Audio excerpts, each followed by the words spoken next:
Welcome to a very special session of Rad Rolls.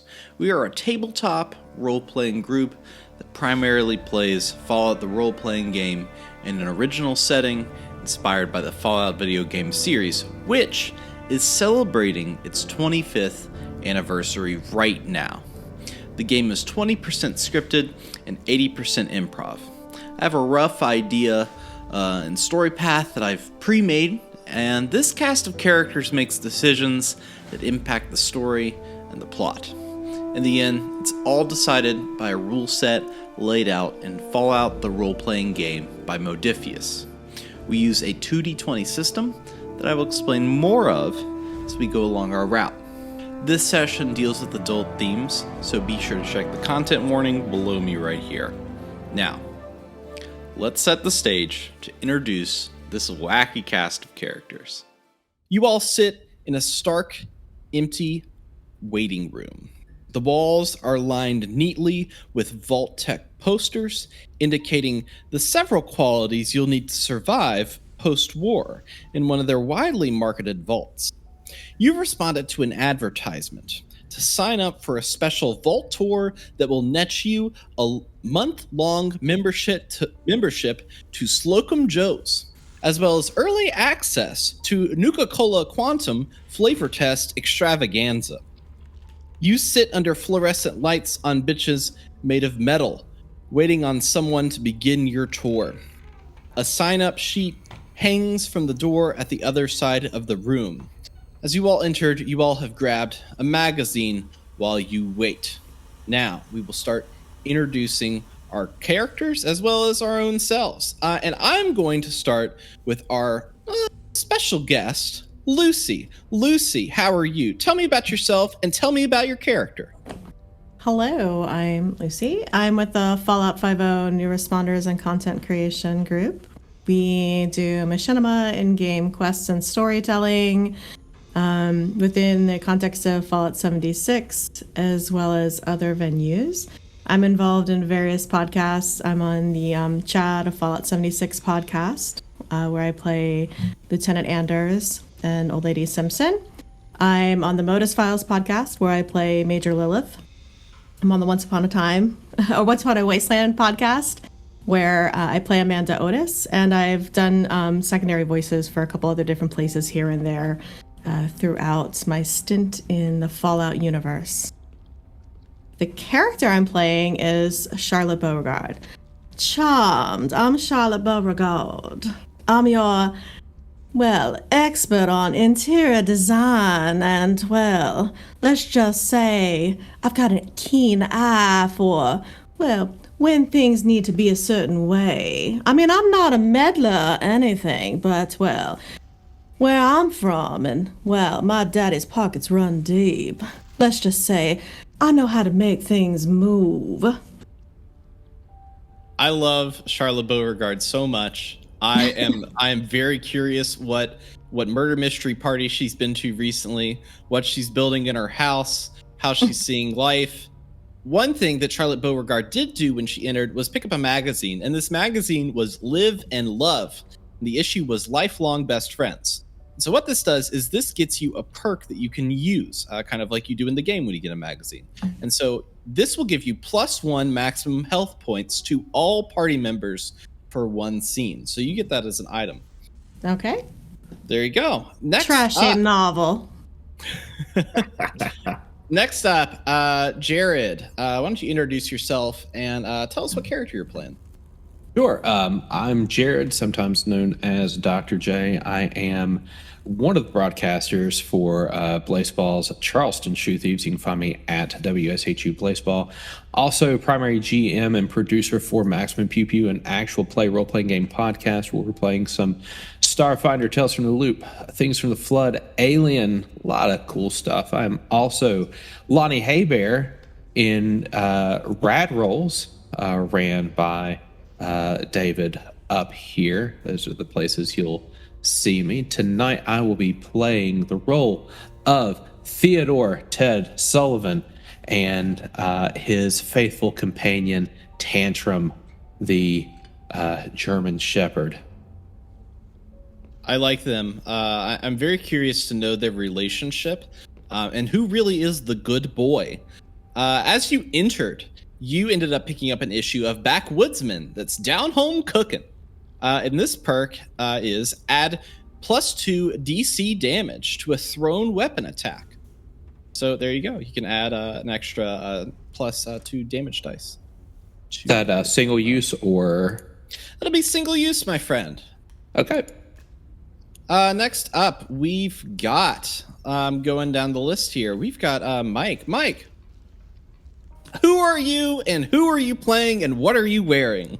Well, hello, I'm Michael Tanner. I am a comic book writer, known for books Junior Braves of the Apocalypse and Orcs in Space. Fallout fans might know me from being the writer of the Mistress of Mystery Machinima, and I also play Pep Hackett on Rad Rolls, the Hot Rod Himbo, as he is affectionately referred to as sometimes. And tonight, I will be playing Davey Gorgonchuk from Winnipeg. Hey, I'm Davey Gorgonchuk from Winnipeg.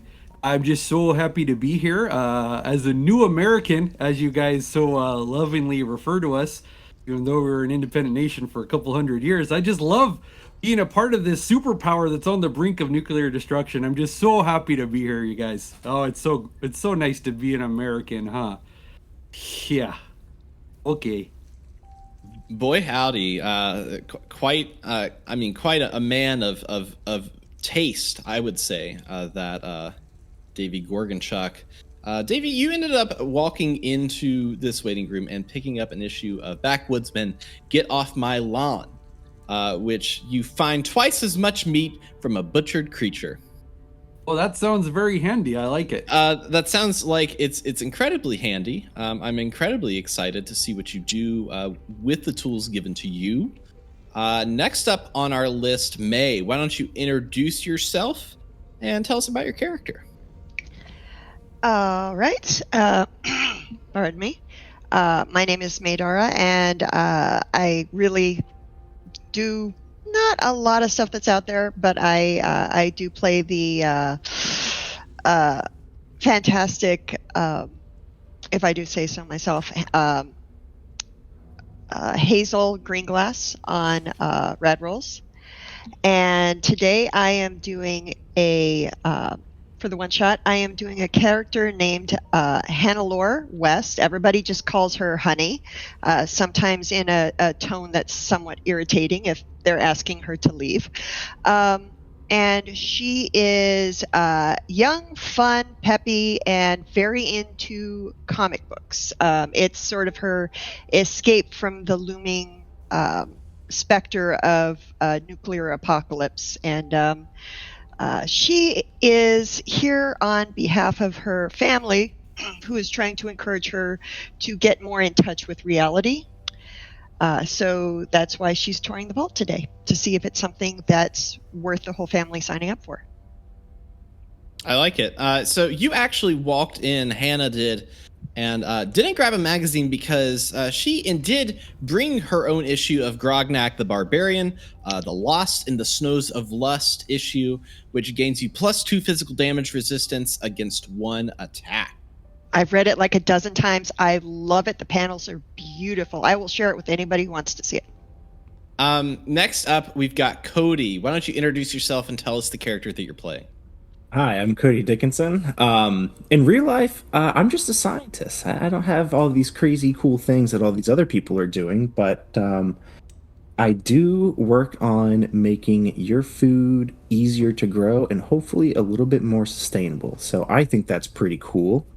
As far as Rad Rolls go, I do play Clark, the Agent of Chaos himself. A lot of fun with that character.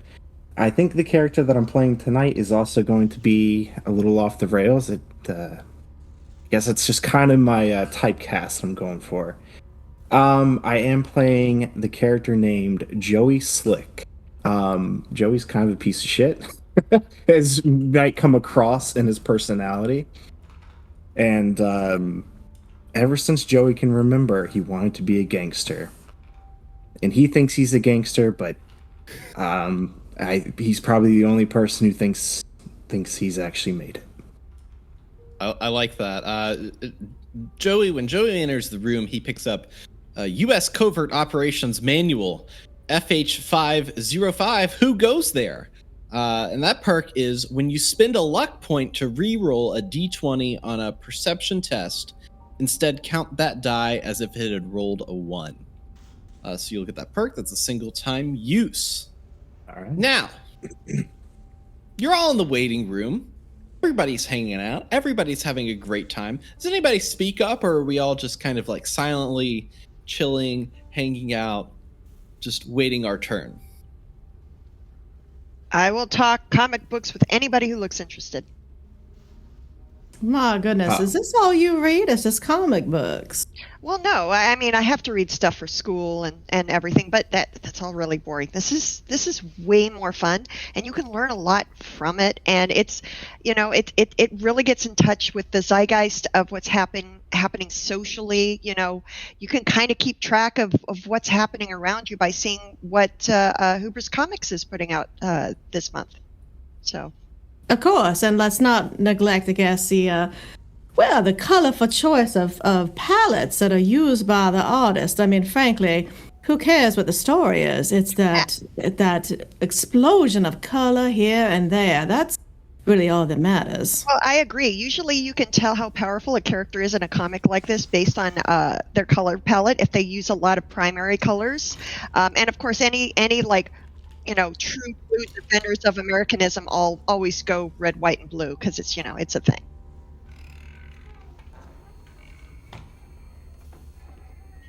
Ted will have been suspiciously just like maybe about 12 inches from a poster, one of these Vault Tech posters advertising how the vaults are the wave of the future, just studying it like one would like a anatomical diagram, just trying to find like hidden meaning or anything.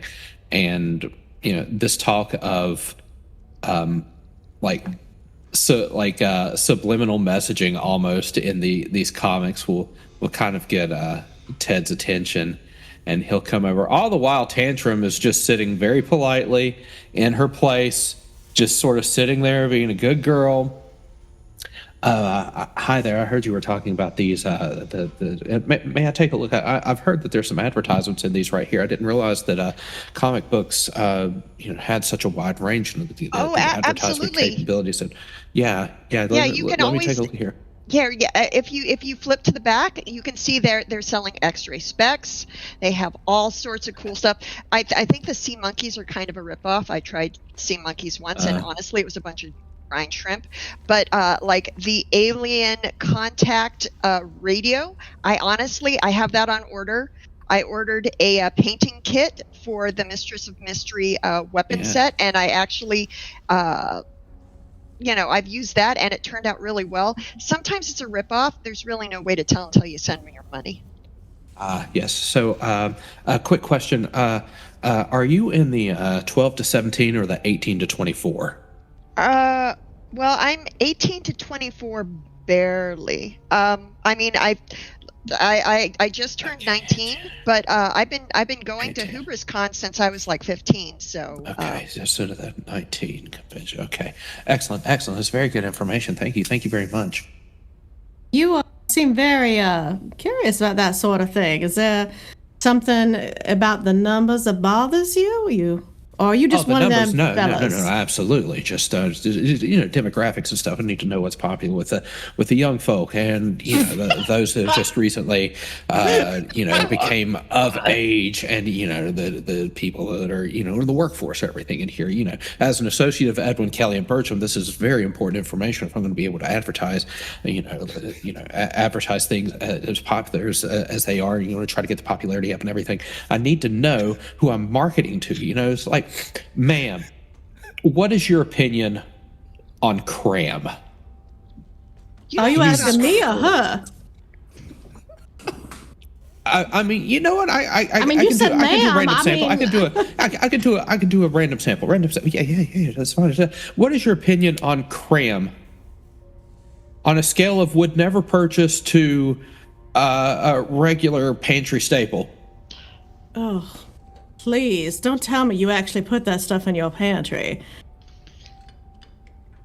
I'm going to take that as yes, and you're Yes, that put that down like a little circle 0. a little circle All 0. right. Yeah, I got it. Yes, Yeah, exactly. yeah. I tell you, down south we do not use. Oh, south, ham. excellent. South, okay, excellent. Yeah. Look, I'm gonna need you to take a breath for a second. You are very worked up about this stuff. Oh well, Just it's breathe, important. sir. Do you understand how Breathe. important marketing is? Oh my God. Oh Lord. You don't get on well with people, do you?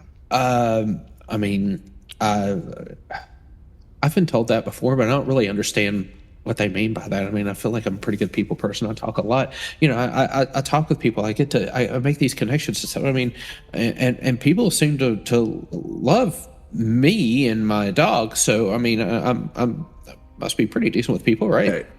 When he says that, Joey's gonna stand up, and wherever the door is that they've been waiting for, he's gonna fucking like knock on and be like, "Yo, vault people, get me the fuck out of here! There's a bunch of freaks in here. We got this guy with a fucking dog asking how young this chick is. I don't know what the fuck that's about, but it's freaking me the fuck out.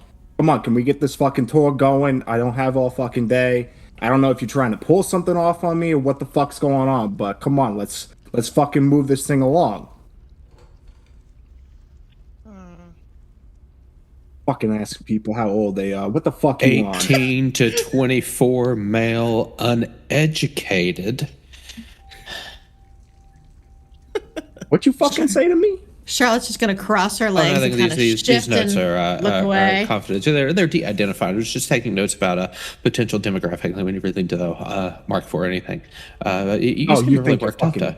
You seem you're really. Now worked up I'm the here. one that's worked up. I'm the one that's worked up, huh? Yeah, I mean, you're using some of those forbidden words that we can't use in the marketing. So, I mean, I really Forbidden words. Yeah, there's like This guy. there's like a few words that we can't use in the marketing, and some firms learn that the hard way, really. But I'm just trying to pal. keep things at the top. Yeah. Look, pal, See, pal. if you Look, keep talking, friendly. Listen, Already friends. listen to me. You keep talking, okay? All right. Yeah. I can do that. We need you to stop talking. Wait, well, which is it? I mean, how? Okay. No. All right. Okay. I can just read it. I can read a room. I can read a room. Lose it. I'm not. All right. I'm not stupid. I can read a room. You're not stupid. All right. I can read a Nobody's room. I stupid can here. understand when people want me to stop. I get it. Pal. Say clearly no more. you Say more. cannot. I get it. So, Mr.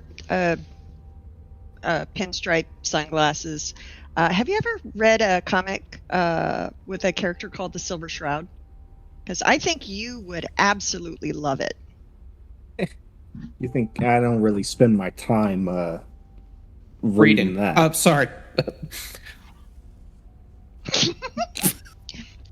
Well, I'm not saying a word, but clearly a word was said.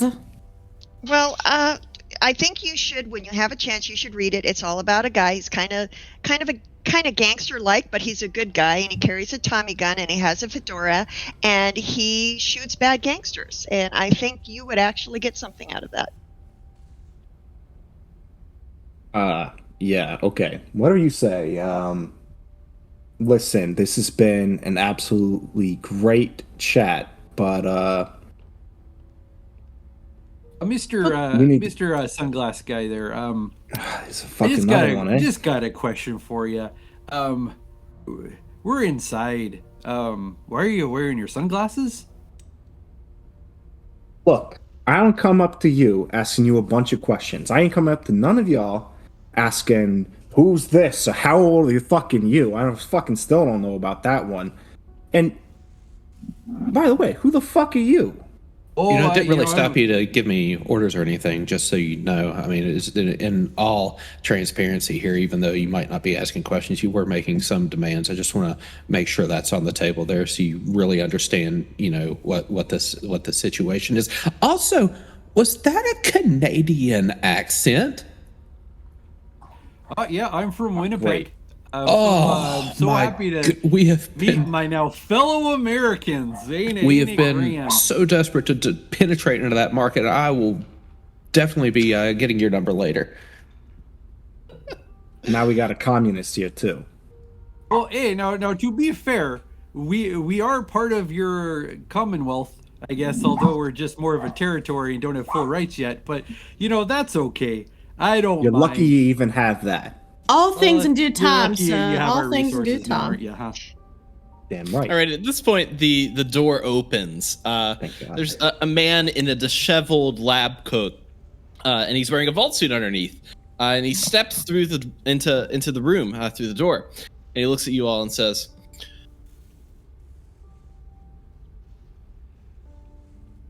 "Welcome, guests, to the Vault Tech Tour recruitment event. Has everyone had a chance to fill out the sign-up sheet?" Yes, I did have a question about that. Do I also need to sign in this other potential resident here of mine? Her name's Tantrum. I guess she's got the same address and everything. She doesn't really have a telephone number, though. Is it assumed that, if I've got a +1, do I need to fill that out, or do I need to put her name on there? Or it wasn't really clear on the clipboard. That's the dog, right? Yeah, her name's Tantrum, though. You can call her Tantrum. I don't know if we allow dogs in here. Okay, that's Oh, sir, come on now. You can clearly see that this dog is clearly part of his +1. I mean, if you're trying to, promote or, highlight portions of this establishment, as fine as it is, I am sure you can make a teeny tiny little exception to let this man. Look at that. She is the bestest girl ever. She's just been sitting there so polite. I mean, come on now, sir. Seems very well behaved, sir. Yeah, she has literally not moved this entire time, has sat there, has just been attentive with a smile on her face. The antithesis of what Ted is. Honestly, I thought she was a service dog for Ted, like to help him deal with maybe anxiety or like diarrhea of the mouth or whatever it is he suffers from. This is our first skill test. You'll be seeing a lot of these. How they work is a little different from what I would consider normal for like a D&D game. As the DM, I will assess the player's action and assign a special stat, listed skill, and difficulty to what they do. They'll be using their character sheets to calculate a base value that they are trying to roll under.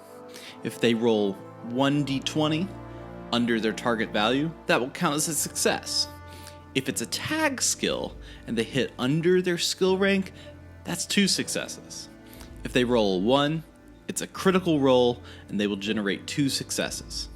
Everyone will always roll 2d20 dice, but they can add more to their pool using AP. If you are curious to learn more about the rules, be sure to check out Fallout the Role-Playing Game by Modifius. Charlotte Beauregard, why don't you roll a Charisma plus Speech difficulty 1? All right. So let me get in there. You said charisma plus speech? Yes, Charisma plus Speech for difficulty 1. You're trying to convince him to let this dog in. All right. Wow, that is was 3 destroyed. successes. You just absolutely destroyed that. See, you've built your character to have that speech and charisma. So that Southern charm, that really works. The tour guide kind of looks at you and looks at the dog. It's like, well, I don't think we allow them, but how big is the dog, sir? As advertised, right there. They're right there. How many pounds? I haven't weighed her. Like most ladies are sensitive about their weight. You don't really you don't do that. That's pretty insensitive. But I'm gonna write down undetermined weight on the sheet. Thank you very much. If that was an option, why would you even ask? I'm not even sure why that would be even. Sorry. I'm sorry. You're really gonna let this filthy Probably mud in? about 18 kilograms, I'd say. Sir, do you have a Unbelievable. problem? Do you have a problem? How are you letting the dog in? It's a vault for people. What's the dog gonna do? I don't know. Maybe I don't know. Maybe provide some happiness and stress relief for the citizens of this vault. You know what? Unlike Fucking some forget people about in it. this I don't room want that to only wants to tear things down. Want the Apparently, fucking I'm log. not sure Forget what it. the. Okay, all right, there. Yeah, see, you turned around on it. Appreciate that. Unbelievable. So, the sign-up sheet. Everybody signed it. Did you sign it? Did everybody sign it? You got your dog on there. You can just write it in the side. I don't care. Just write it in the corner. Initial it. I really don't care. Everybody sign it. Everybody good? Signed. Yes, can we go? All right. Follow me through the doors. And we'll begin the tour. So you all step through into a dark room past this door. A klaxon is heard and yellow lights cycle around the room as steam hisses and steel begins to screech in front of you as a vault door begins to open. It rolls to the side and the guide says, Vault Tech welcomes you to our new line of subterranean vault featuring our patented triple S technology. Oh, This is where you clap. Everybody clap, please. Thank That's you. so cool. Just clap, clap, clap, clap, clap. It is very impressive, I'd say. I mean, just look at that color contrast and the lighting. Oh, you really thought this one through for the dramatics. Yeah, that's very nice. Anyways, triple S technology is the convergence of three most important parts of apocalyptic endurance, safety, survival, and sanitation. Let's go through for demonstration purposes only. Seal and safe vault door. Trademark. Get you acquainted with our testing procedures. So if y'all will just follow me. So y'all do anything as you're coming through this vault door? Or are you like this is imagine that your typical vault entrance. This is one of the vaults actually from Fallout 1 and 2, the seal and safe vault that's kind of brown, has that door, it kind of locks in. What are you all doing as you go through the vault door? This guy is clearly uninterested, by the way. I don't know if that came across. He's clearly uninterested in whatever's going on. So Joey has been sent on what he considers is a very important, mission from the higher ups to check out and see if, do they want some spots in this vault. Nobody gives a shit if how Joey does on this. They saw a tour that they could send him on for a day, and they sent him on his way so they could get out of his hair. But Joey's taking it very seriously, so he's sort of looking around at everything. He's got the sunglasses on, so as he's sort of like scanning around, looking at things, people can't see where his eyes are looking, but he's checking everything out. He's actually taking it quite seriously. So Davey, what he's going through, he's gonna, nonchalantly look at any panels or control boards, and if anything looks even the slightest bit loose or like haphazard, he's just gonna be very curious about it and will kind of poke it and probably try to unplug any wire or knock any button kind of loose as he goes along. Yeah, do a perception plus science for difficulty 1 for me, Davey Gorgonchuk. So, Davey Gorgonchuk, you got 0 successes from that roll. And, oh boy, you think that everything looks pretty good. You're kind of like touching things and everything seems like really sturdy. Everything that you happen to touch seems to be one of the most well-crafted things in this vault. So that's what you're seeing right now.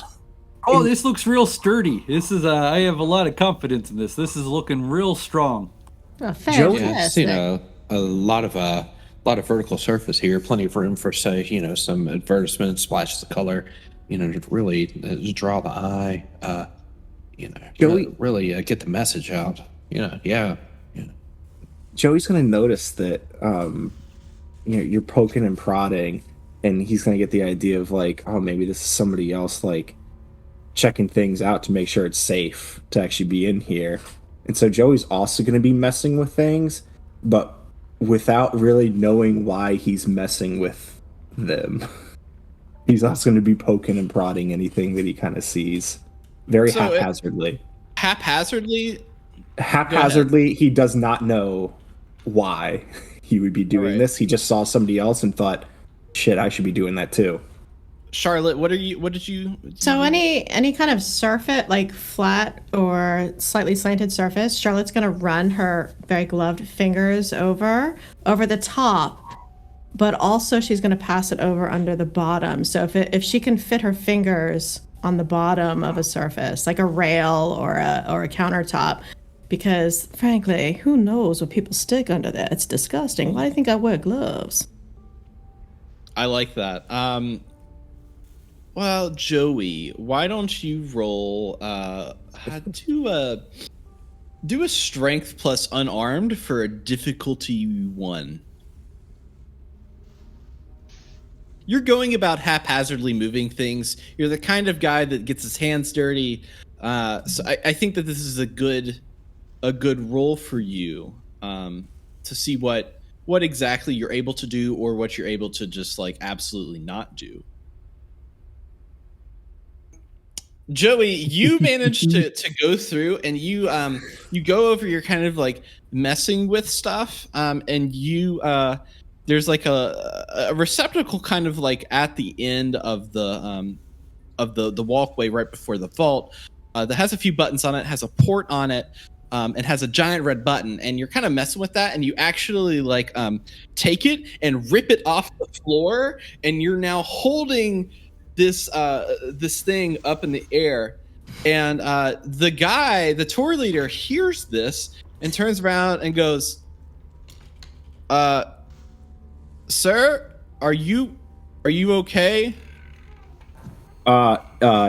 Yeah, this thing just came off. I don't know. I'm gonna put it back on for you. Don't worry about it though, okay? We're just gonna stick this. We'll just stick it right back on there, just like that.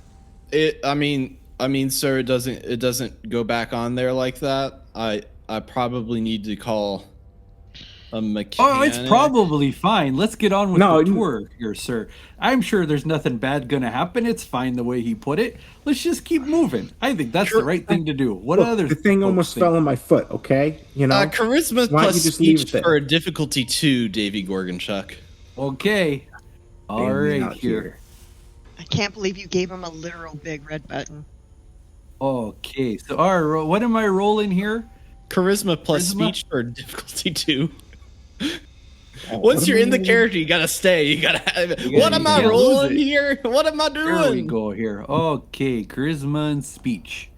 Let's see where we are, everybody. It was difficulty 2, and you got 1 success. And the tour guide is gonna look at you, and he's gonna just like look at you. He's like, "Sir, don't tell me you're Canadian." Oh, yeah, I'm from Winnipeg. Have you ever been up there? They call it the Great North. It's really great up there. Or it was up until 2072. Then things went downhill real fast. You know, my uncle died for Canada in the Alaskan War.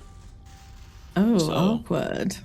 Canada, or did he die for oil? Oh, let's get this tour going again, huh? Oh, sorry for your loss. Anyways, sir, with the glasses, could you please just write down? Do you have insurance information? Yeah, we got insurance. I'll write down some insurance for you. If you could just deposit that with me at the end of the tour, I mean, that would be great. If you could. Absolutely, sir. Not a problem. That wasn't important. We'll take care of the insurance for you just fine. That wasn't important, was it? God, I hope not. I mean, that's the entry.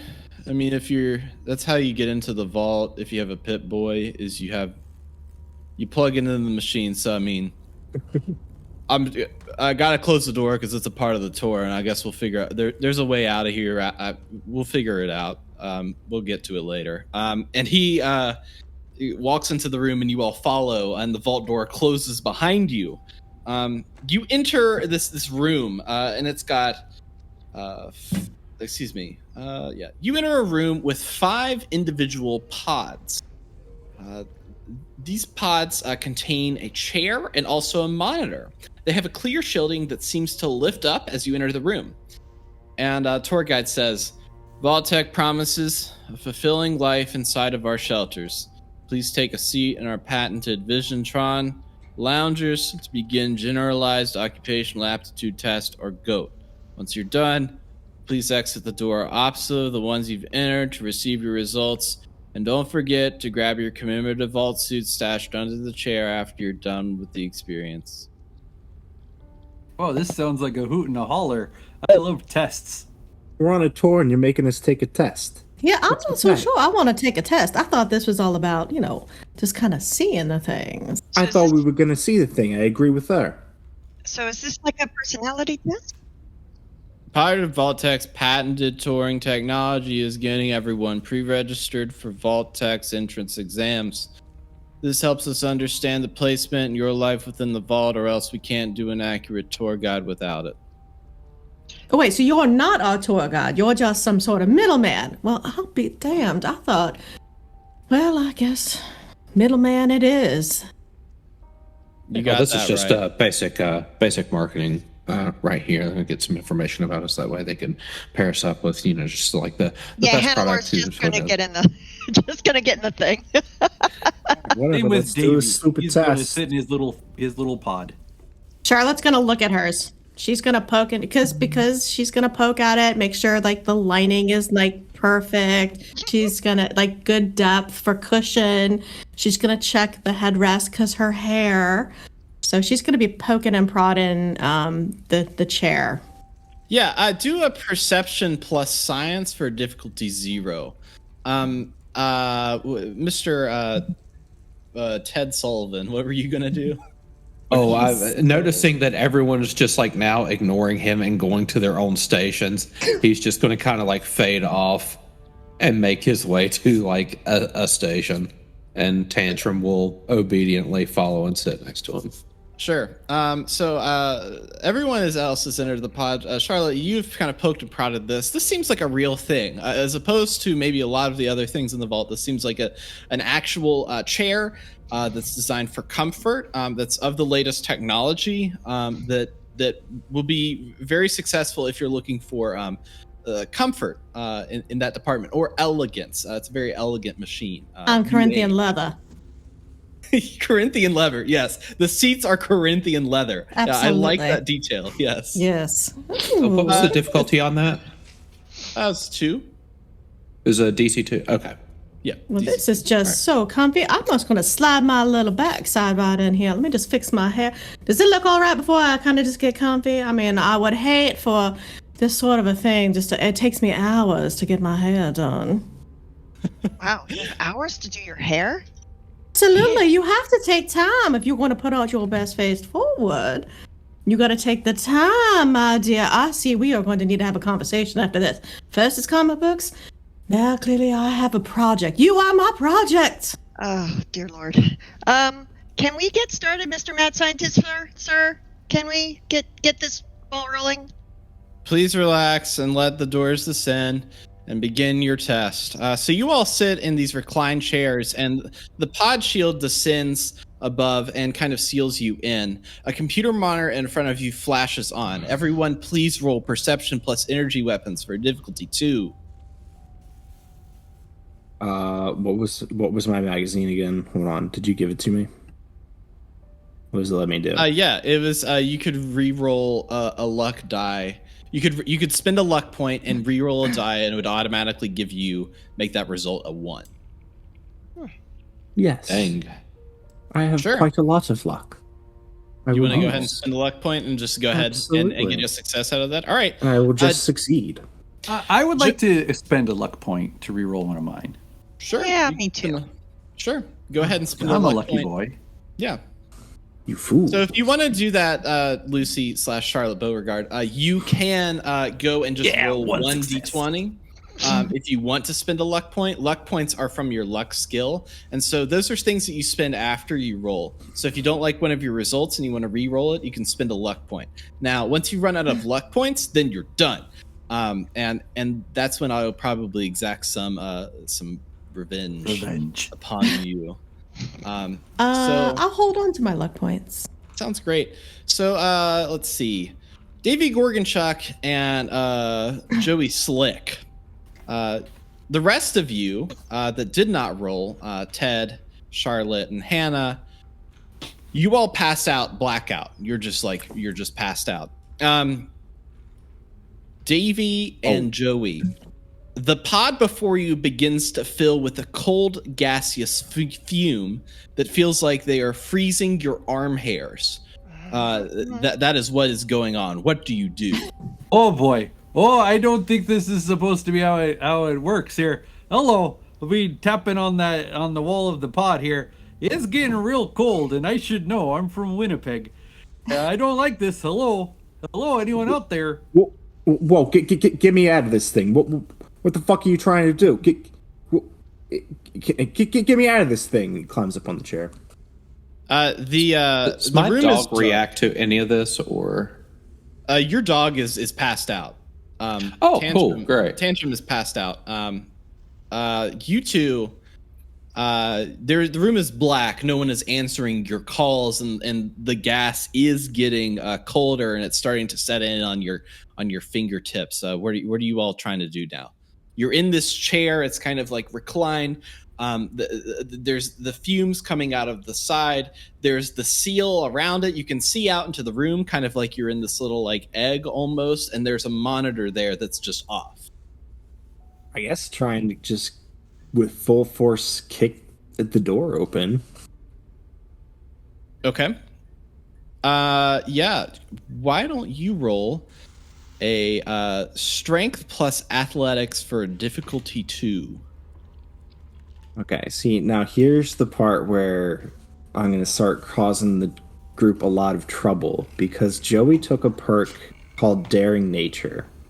And what that allows Joey to do is, typically you can only roll 2 die on any given skill test. Daring Nature allows you to add a die to that by giving the Game Master action points. So I'm gonna start feeding you some action points.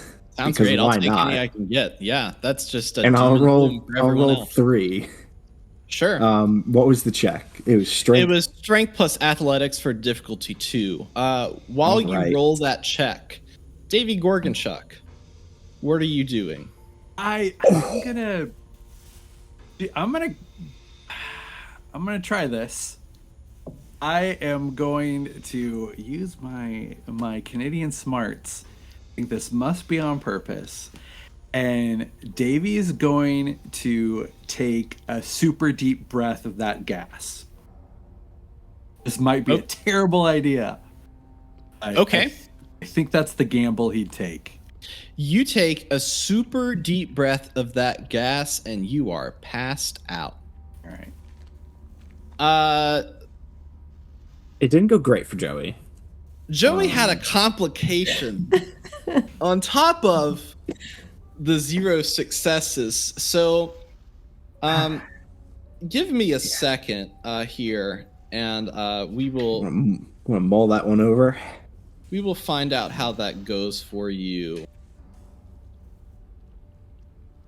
All right, so here's what I'm gonna do for you. There are some things that are going to happen to you gameplay wise right now. Please untag one of your skills. Oh, good. And please tag survival. What if survival is already tagged? Then please don't do anything. Just untag one skill. Oh, what? That sounds worse. Yeah, just untag one skill. That's all I'm going to tell you for right now. Perfect. Today we are giving away 2 $100 Gear Store gift cards and 5 key art lithographs. These gift cards are provided by Bethesda. To enter, please view the link in the chat that is going out right now. There are many ways to enter to win, and you'll have until the end of October 2022 to get them in. There's plenty of cool stuff on their Gear Store, and you can find what the 25th anniversary art looks like behind me now. While I have your attention, I hope you're enjoying this session. If you want to hear more, we are currently in the middle of a long-form Fallout game set in our version of what New Orleans would look like. We're in the mid-30s of episodes, so right now is a great time to jump in if you like what you're seeing today. If you want just a taste more, we also did a 4-episode series set before the events of Fallout 76's The Pit Expedition. It's great as well. We do video versions like you are seeing now, but also are available on any podcast service you can think of. Check out the link in our bio for more info. Now, let's wake up this ramshackle group to a strange new world. Your eyes blink open.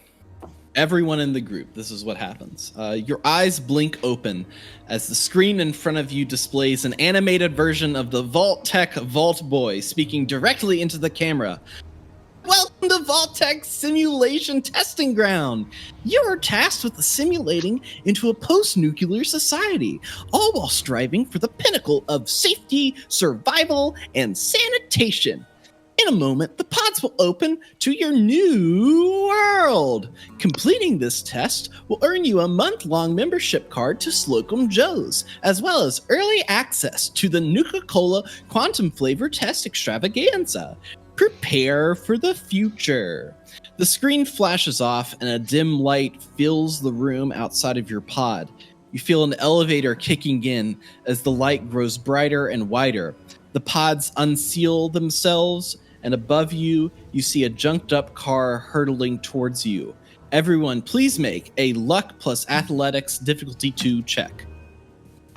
Why don't Ted and Hannah and Davey please make an Agility plus Athletics difficulty 2 check as well? All right, so the way that everybody was situated is Ted and, let's see here. Ted and Joey Slick were seated beside each other, and a pod falls onto your pods and crashes through. So if you all could please take 2 damage from the resulting impact and glass shards that have now flown off of the pods and are now piercing into your body. Very good. Everyone is kind of waking up in general. There's an elevator moving. Joey Slick, you look down at yourself and remember trying to escape this pod, and you look at your hands and there is something wrong. Your flesh has been entirely peeled off. You do not have any clue what is going on. You kind of feel around. Your body feels entirely different. It's almost like the muscles protruding through. There's patches of skin everywhere, and you realize that you have been exposed to something, and your character is now immune to radiation damage. And actually, you regain 1 HP for any 3 radiation damage you inflict, because guess what? Your character is now a ghoul. Excellent. Which could have happened to any of you. You could have been a ghoul, and there was a route that you could have been a super mutant as well. So, good job on avoiding that, everyone, except for Joey Slick, who tore the button off the door and rightfully became a ghoul. In the eyes of Vault Tech. Well, It suits him. oh well. I guess things happen. So this elevator's deep below the earth and is still coming up. Is there anything that you all are saying to each other as you're coming out of these pods? Kind of, you're getting your legs about you, but you're kind of seeing everybody again. You realize that you're not in the same room that you were, but this is where the pods are in general. I don't think we signed a release for this. What is going on? I don't know how somebody reacts to immediately becoming a ghoul. But it's got to be a lot of shock. And there are people sleeping in my house, so I'm not going to do the screaming that I think would be accompanied with said shock. But Joey is screaming his fucking head off. Is he still wearing his sunglasses while he's doing this? Or is he taking them off? Yes. Let's just, I don't want to keep wearing them, so let's assume he doesn't have external ears anymore and they fell on the floor. Oh, I like that. I like that a lot. Or potentially a nose. He probably doesn't have a nose. There are no points of contact for those shades. He keeps trying to put them back on, and they just keep falling off. Yeah, exactly. I think Tantrum is going to be a little upset at first and bare her teeth, and she'll inch and take 2 sniffs of you and be like, oh, and then calm down.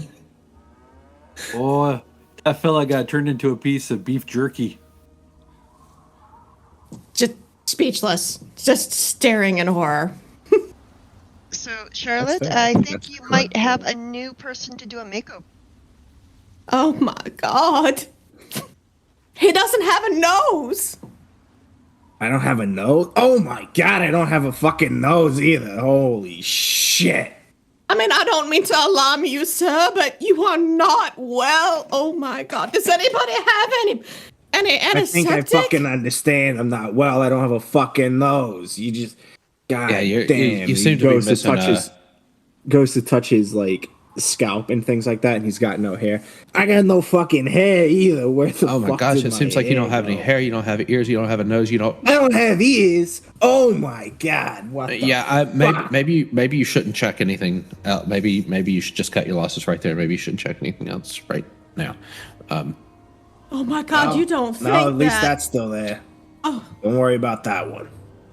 Oh well. So pleasant of you to grab that in front of us and these ladies. That's real nice, real gentlemanly behavior. Look, I don't want to hear it from you, okay? I'm gonna do whatever the fuck I want, all right? I just had a very traumatic experience, and I'm I still think kind we of all going. did. We got frozen in a vault, and now who in goodness name knows where we are? Yeah, and I've got these. One time, Nathan Burcham left the carafe on the hot plate for too long. Burst everywhere. Coffee, glass, everything. Similar to this. Yeah. Not my first rodeo. Some of you with all the- are with the That's burgers. your need office. medical attention. This is not Yeah. the same as your office. Look around you. No. What's the matter with you? Honestly- Can't you tell?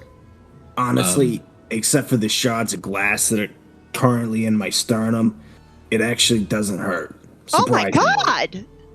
Okay, we need to find that tour guide guy. We need to get out of here. This is Oh, I'd love to find that fucking guy. I have a few things I want to This say seems to be him. a pretty immersive experience. You don't think this will be what it's like when they just said it was a simulation after that a bomb's dropped? Do you think it's The guys are just never gonna let me live this down. They're gonna be calling me no nose. God, I mean Jimmy had one bum leg, and they fucking never let him hear the end of it. Oh my god! Now they you know did what? say This was is a a simulation. this is Maybe this isn't real.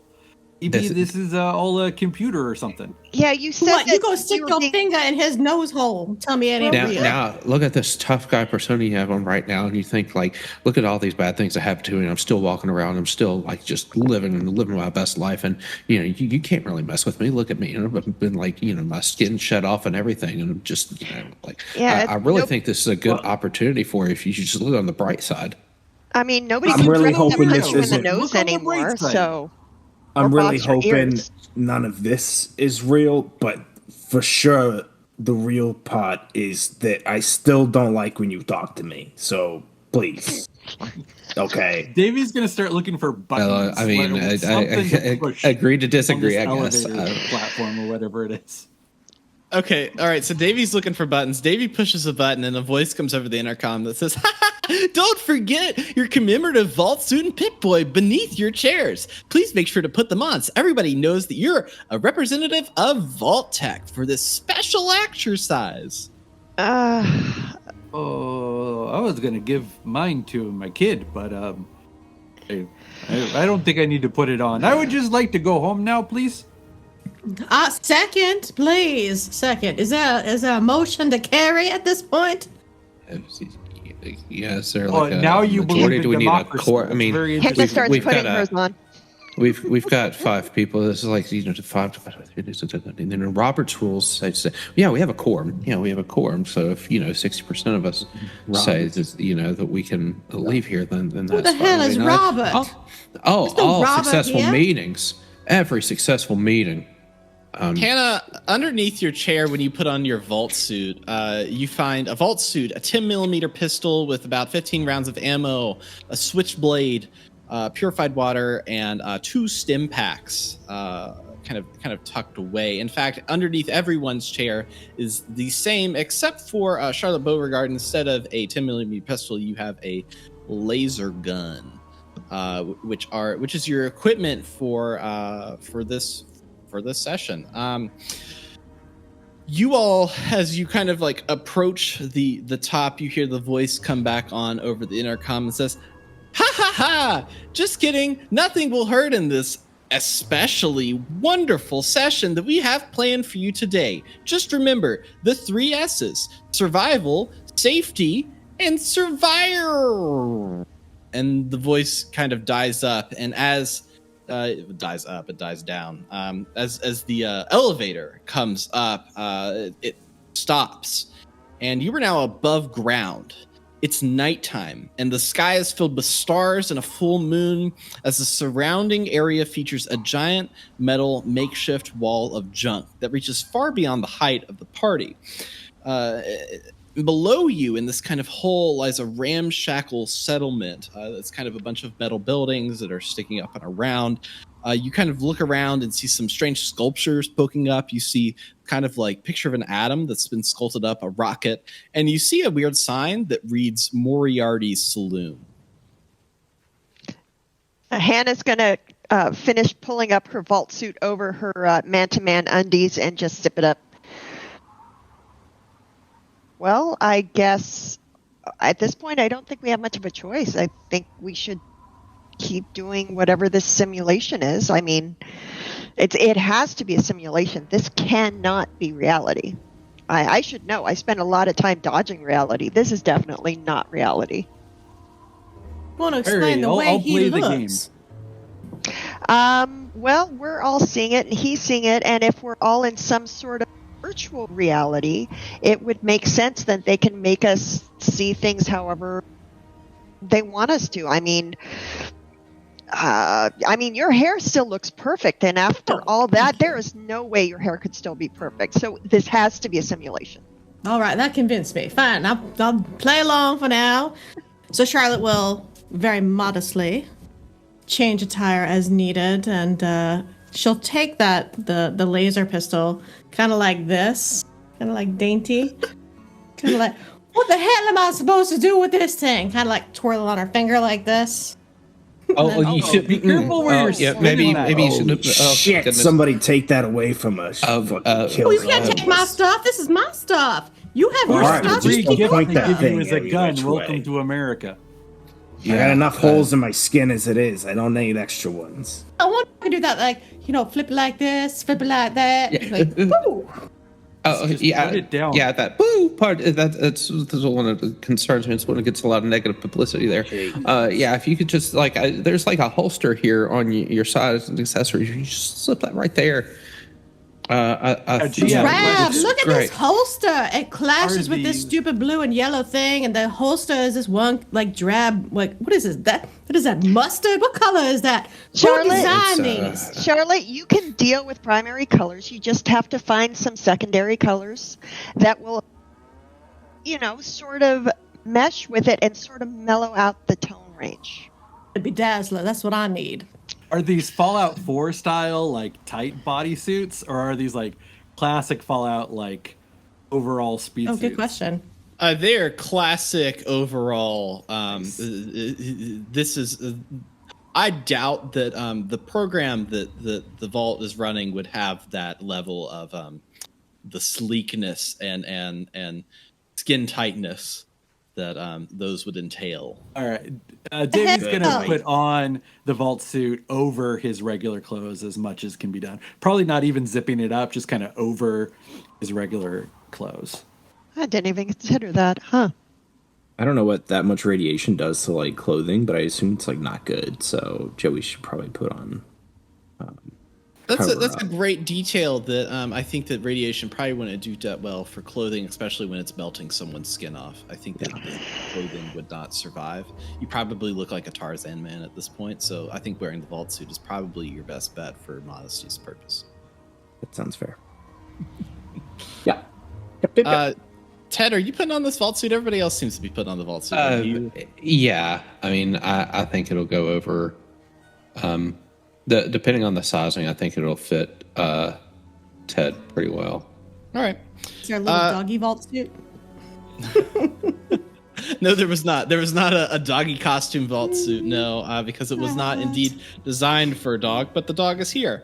At this point, a man walks up from the hill, from that pit below.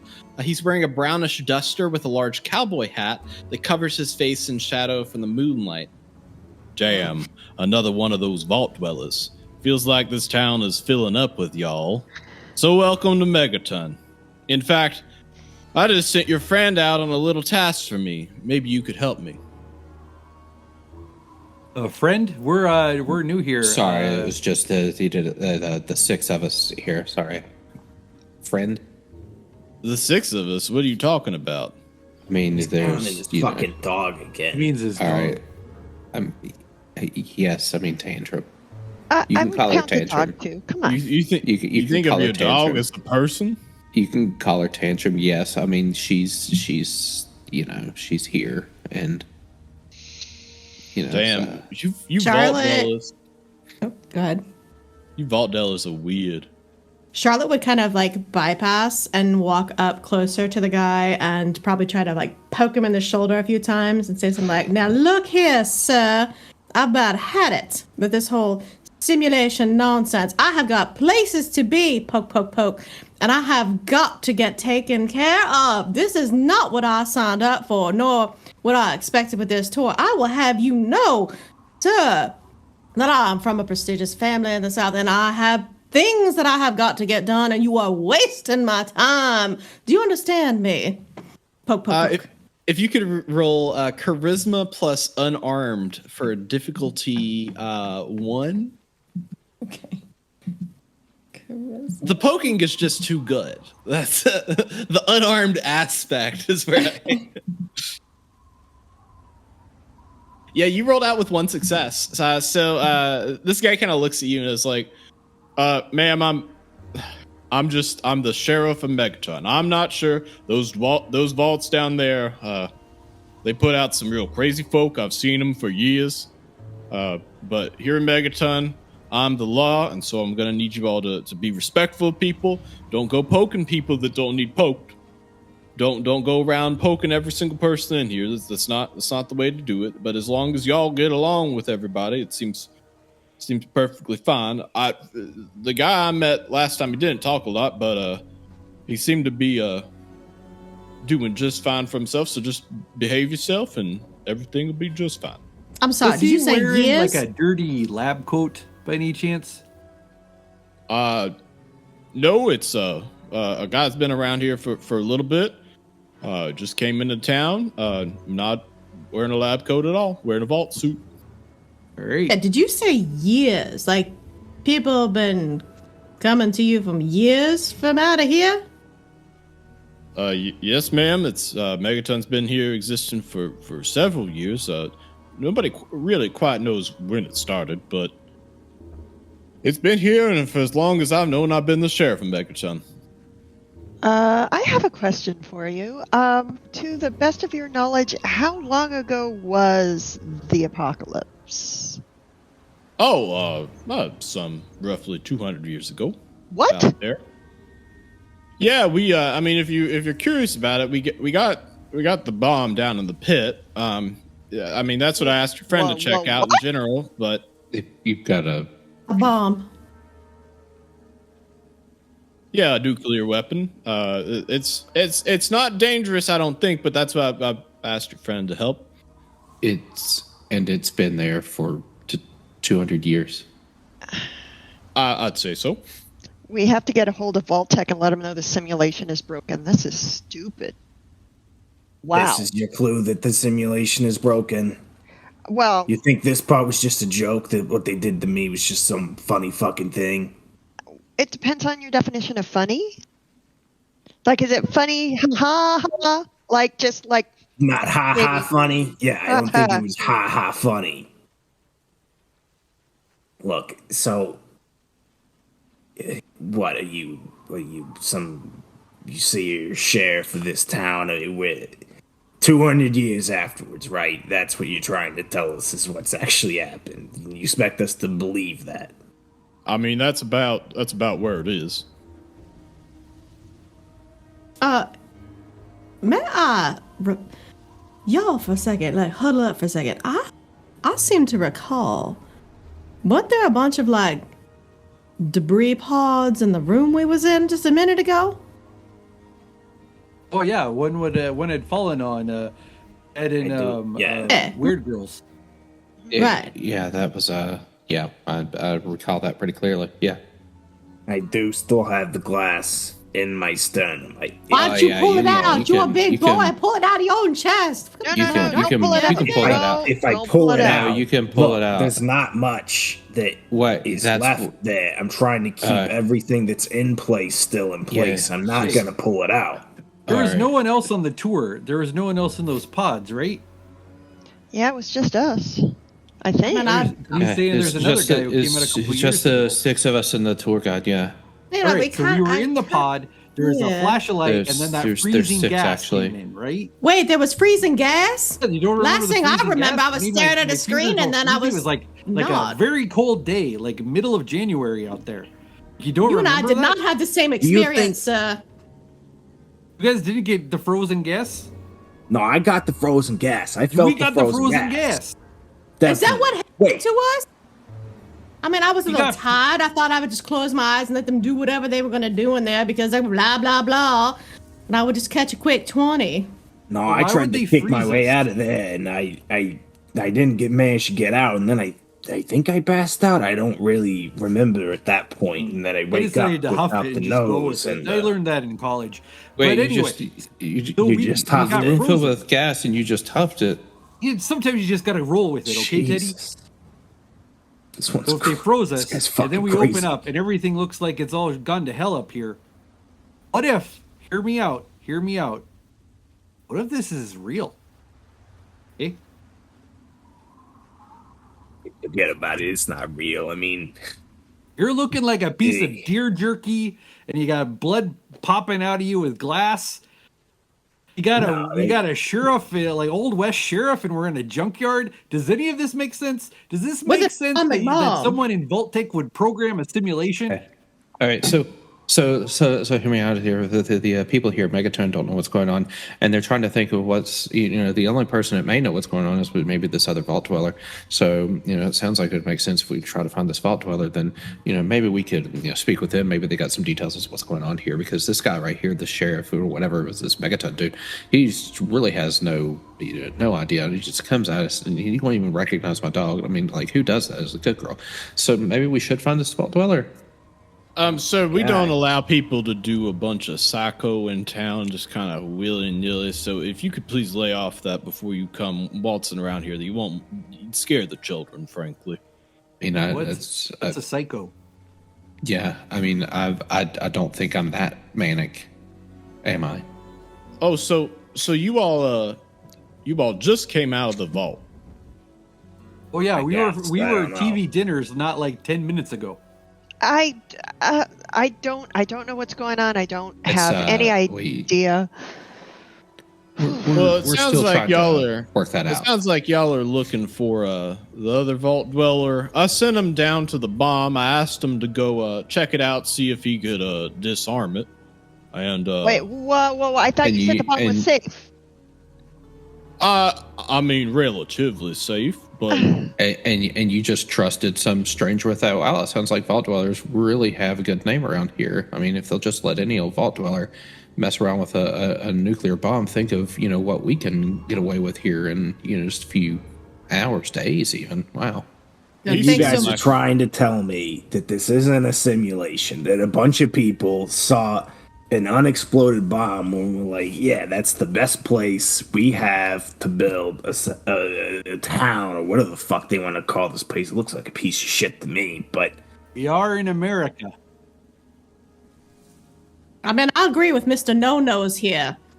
all right, let's go look at the bomb, and then everybody's gonna be able to tell that we're back, this isn't real, and we just gotta let this little thing play out, and then we're all gonna go on our way, and I'll tell you what, we'll all go fucking get donuts. I mean, I'm not gonna get donuts with you guys are kind of weird, but we'll all go get Choose, donuts after I am not weird. maybe not you, but the other three, I don't know.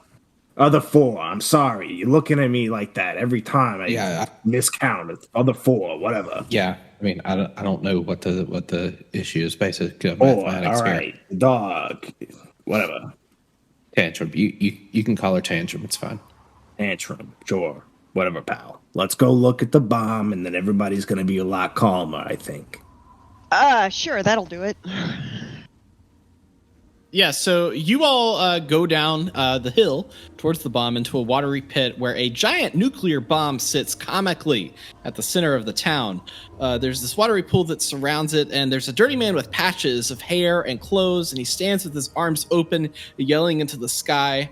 A group of similarly dressed folks stand behind him.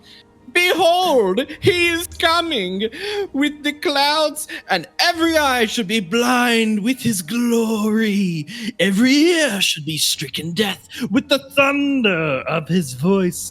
Let the men, women, children of the earth come forth together, and behold the power of Atom. You, four newcomers from below, Atom's glow, bask in his presence and testify before his brilliance. So it seems like the rapture didn't happen. So like that whole book, like that whole last book was just, or it hasn't happened yet. I'm not sure. My daddy warned me about people like him. Yeah, the next they're going to be asking for like money. Money. They ask for money. Plus, Yes, they ask for money all the time. Always money. No, I gave at the office. Thank you, sir. I would like to question, though. He did say 4. I mean, I am pretty solid on my math. I did pass elementary math and, well, frankly, high school and I think college.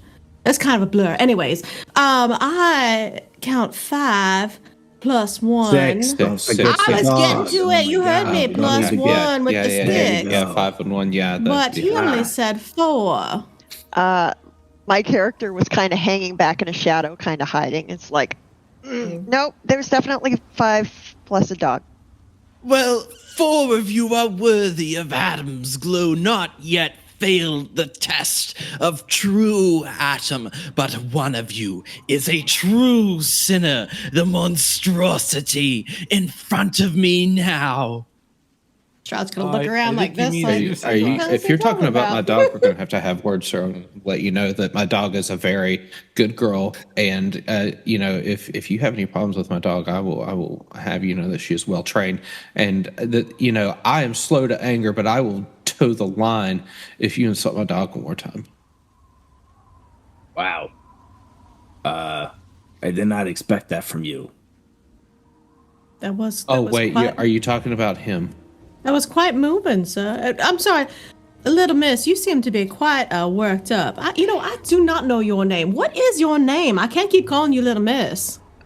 Well, my name's Hannelore, but everybody always has called me Honey. They're always like, Honey, go find something else to do. Honey, go do something somewhere else. Honey, go play in the road. Honey, don't you have something to keep you busy? So everybody just calls me Honey. But I'm going to stick with your name because, frankly, my dear, we need to have a conversation about the way people talk to you. Please call me Charlotte, all right? Now, look, you okay? Yeah, I was just thinking this is really okay. So this is really similar to Grognak and the Ruby Ruins, and they actually bring a bunch of people in, and they specifically say one of them is going to betray everybody else, and it's not actually true because they want to force them to turn on each other so that one of them will eventually betray somebody else, and then it turns out that they were all actually friends, and then they escape without anybody getting killed. So I really hope that's not what is happening here. But Honey, I think I remember that one was the 2-page Do not sugar call bomb her scribe, Honey. correct? What is the matter with you? That is not her name. I'm okay with being Honey. God, I swear I have to teach people manners too. Besides the interior design, I swear to God. Give me strength, Lord. Well, it's okay. I never. Maybe you shouldn't pray. These people will think that you're interested and give you like a pamphlet or something. Yeah. I think maybe this story is similar to one from a comic book. Maybe it is a simulation because they're just ripping off stories from other places. I don't know. But let's ask the nuclear priest man if he's seen the other guy in the blue suit. That's not a bad idea. Oh, I Excuse don't like me, him. weirdo. Guy, dude, the. My name is Professor Cromwell. Of course it is. Professor Confessor Cromwell. We were told there's somebody else in a blue vault suit who came down here right before us. Was he worthy? Did he leave? Can you tell us which direction he went? Indeed. There was a messenger from Adam. He stood beside me and donated to the children of Adam Church upon the hill. And he was so wonderful and fantastic and stood with me in the waters. And I can tell you where he went if you'll stand beside me and bask in the glow, in the pool water of Adam. No, that's a hard pass for me. Maybe you just Can I do a perception check on that water to see if it's radioactive? You don't need to do a perception check. You actually pull out your Pip-Boy, and your Pip-Boy automatically has an identifier. Geiger counter. That's what I'm looking for. It's a Geiger counter, and it says that water ain't too good. Does it feel? Not great, not terrible. Does it feel good to Joey in his current? I mean, mess? I would say that if you heal 1 HP for every 3 points of radiation, yeah, it would heal HP. If it was irradiated, based on your Geiger counter, it seems to be irradiated. Yeah, I'm asking, would it feel good? Whatever. Yeah. Oh yeah. Okay. Yeah. Okay. I get you. I get what you're Joey's saying. Joey. Would he Joey be says, Joey says, actually, that actually doesn't sound too bad. I think I'll come stand next to you, pal, for just a little while. Yeah, this I think I kind of get what you're saying. The nice warm glow, right? The warm glow. I like it. Oh, get away from me, you monster! Don't sit in Atom's glow when he has forsaken you! What would you even do with the power of Atom, you monster? I don't know. I guess bathe in it. I kind of wash some of this stuff off my face. I don't know who this Atom guy is, but he can go fuck himself. This feels great to me. Yeah, Carl's going to be watching his wounds. She's going to be looking at his chest. Exactly. Yeah. I guess we'll take out the piece of glasses from the sternum now, and we'll. It'd be like Wolverine, and they just sort of pop out as the wounds forget about it. The glasses out, and I'm feeling great.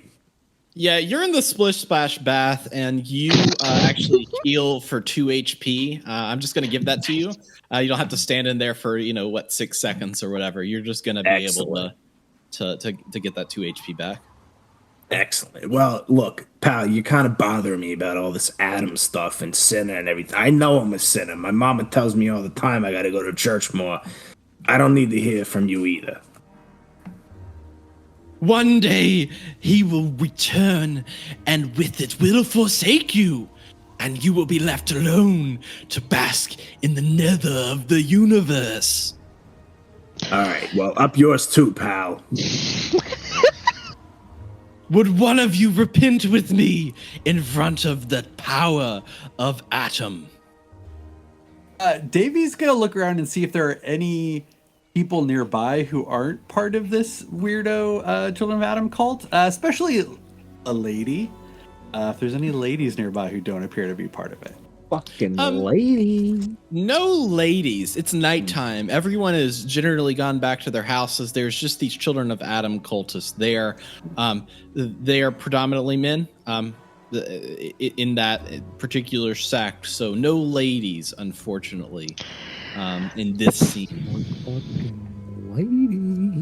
Mr. Confessor, here, are you familiar with the laws of the land?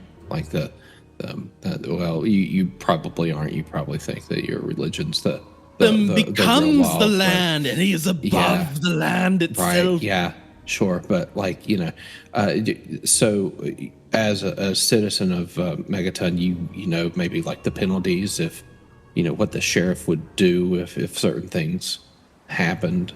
like like if somebody stole something or somebody got assaulted or maybe their life threatened or shot.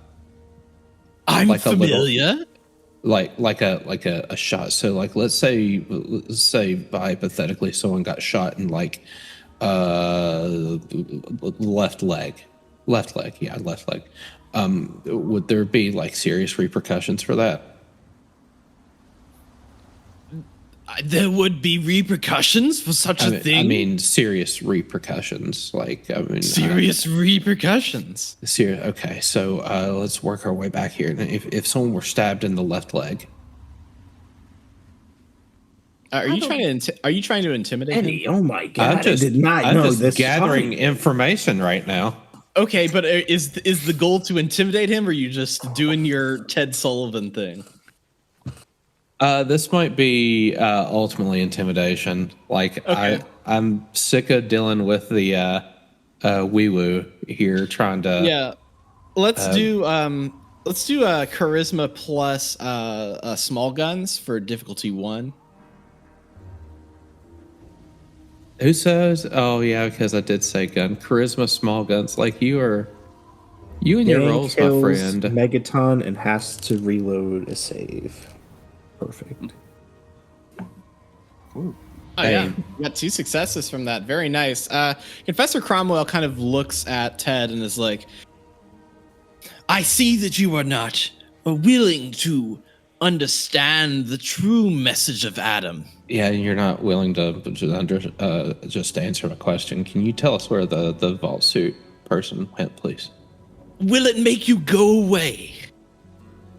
I mean, I think if you tell us where the vault suit person is, we have no reason to stay here. So yeah, I think you made a pretty good conclusion there. Your fellow and quite nicer brother went to Moriarty's saloon. Does Moriarty have good booze there? My friend, the children of Adam have the greatest things to partake in, the wonderful bask of his glory.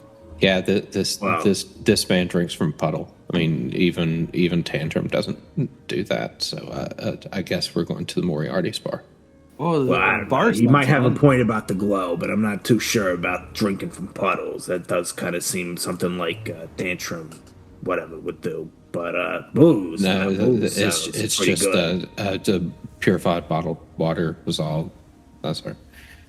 Okay, yeah, whatever, pal. I wanted to take a minute to talk about 2 things.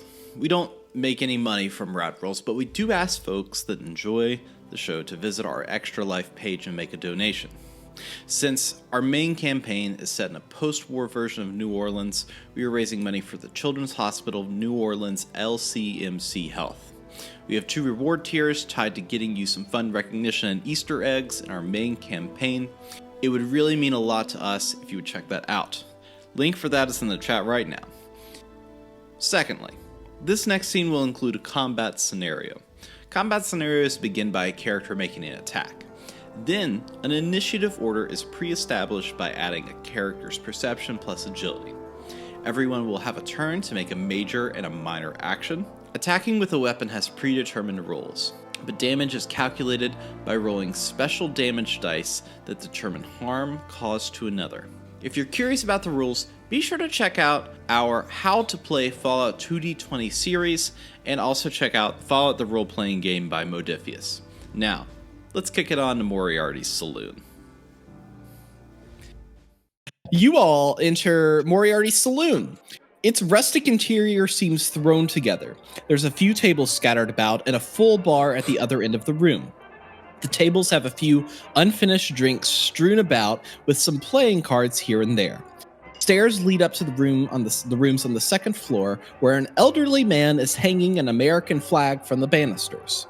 A man in a crisp suit with dark sunglasses sits in the corner, positioned to keep his eyes on the entrance stairs and door behind the bar. At the bar sits a person with At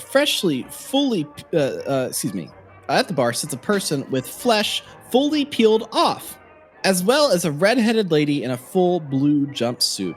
A radio is on in the bar, and it cuts to pop tunes. But then a voice speaks. What's up, Wastelanders? This is Three Dog. Wow. And you are listening to GNR, Galaxy News Radio, in case you forgot. News time, children. Not too long ago, I reported that a cat recently left Vault 101.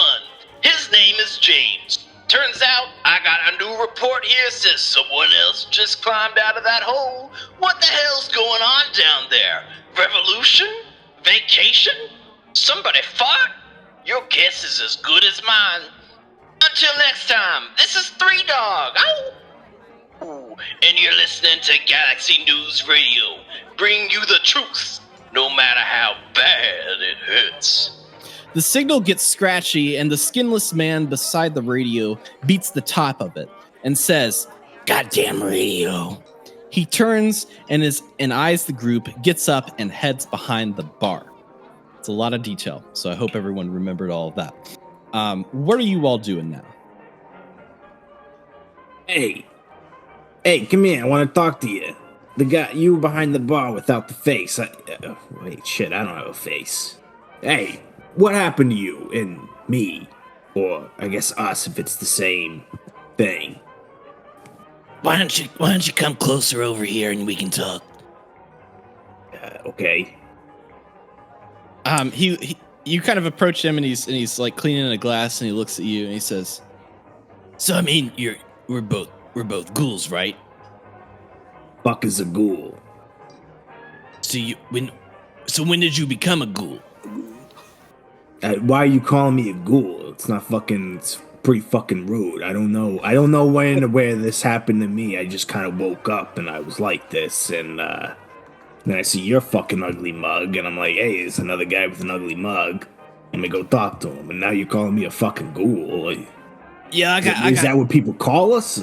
Call you? Or what? That's what I mean. That's what they've always called me. But I mean, you could be I don't know what else you call them. I'm a ghoul. You're a ghoul. We're ghouls. People don't like ghouls. They don't really like me. They don't really freak out when they see me. Would you say I'm assuming that's. So would you say the G word is derogatory? No, it's just what we are. Could a non-ghoulified individual use the G word and not get in trouble?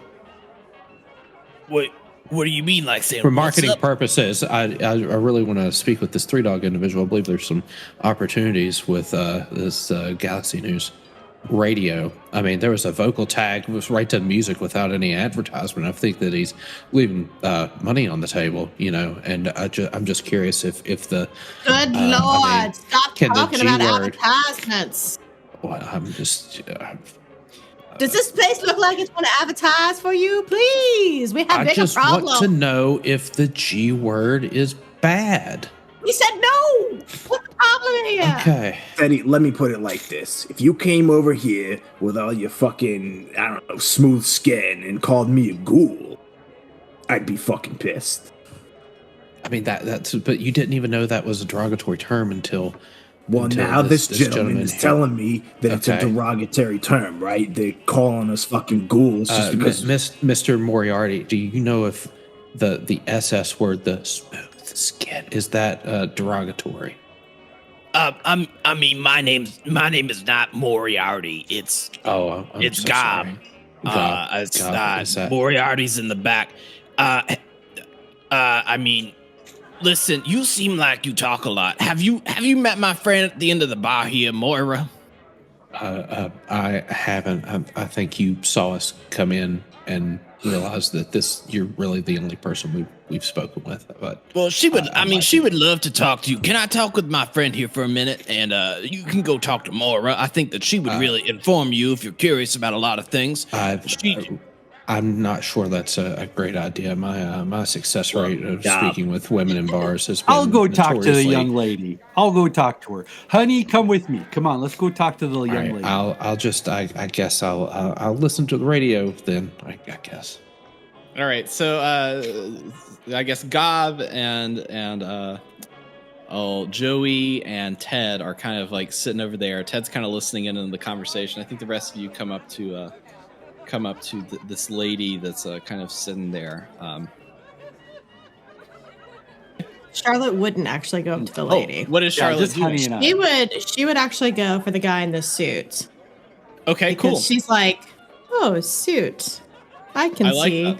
You know, this is something that I know and I'm familiar with. And so she would totally just go. She would, after kind of basically being like, you know, stop with the advertisements and basically throw her hands in the air, walking away from that conversation and essentially walking towards the guy in the suit, because that seems familiar and seems something that she would gravitate towards. You're definitely right. I'm going to do the Moira bit with them, and then simultaneously you will talk with the guy in the suit. Sure. I just didn't want you to include her in the Moira conversation because she wouldn't. She would go that way. That makes 100% sense. 100%. So let's see, Honey and Davy Gorgonchuk, which you got to say it the full way for me. I gotta go the full Monty whenever I say that. Oh, Davy Gorgonchuk. Sees this lady sitting in the blue jumpsuit, red hair, and she turns around and says, "Hey, new in town. Good to meet ya. I'm Moira Brown. I run Crater Supply here in town, but what I really love doing is tinkering and research. Right now, I'm working on a book to help the world, and I could use some of your assistance. You guys look like vault dwellers. It's good to see you. It's good to meet you. I'd love to pick your brain about what you got going on." Oh, we like having our brains picked there, young lady. This is my daughter, Hannah Lore. We're fresh out of the vault, and my daughter and I, we were out here. We wanted to meet some of the locals, and we would love to help you any way we can, because we also have some questions to ask you. Isn't that right, my daughter, Hannah Lore? Dad? Yep, we're just a father and daughter teams, fresh out of the vault, just trying to make our way, huh? Like, doesn't that sound like a believable story? I think it does, right, daughter? Yeah, sure. That's 100% true. Oh, so Dad. you're working on a book, huh, Moira? So what's your book about? It's called, I'm working on the title a little bit. It's Wasteland Survival. I mean, I've asked one of the vault dwellers came in here recently. I asked him to help, and I seemed pretty excited about that. He seemed like he was into it too. So, I mean, I could get your all's help, but I mean, as far as me, if you've got any questions for me, I'm an open book, as always. Oh, that's so great that you're working on some kind of, I don't know, survival guide to the post-apocalypse. I think that sounds just like a great idea. My daughter, she loves comic books. So she's an avid reader. I'm sure she'll read it when you're done. But tell me about this other vault dweller.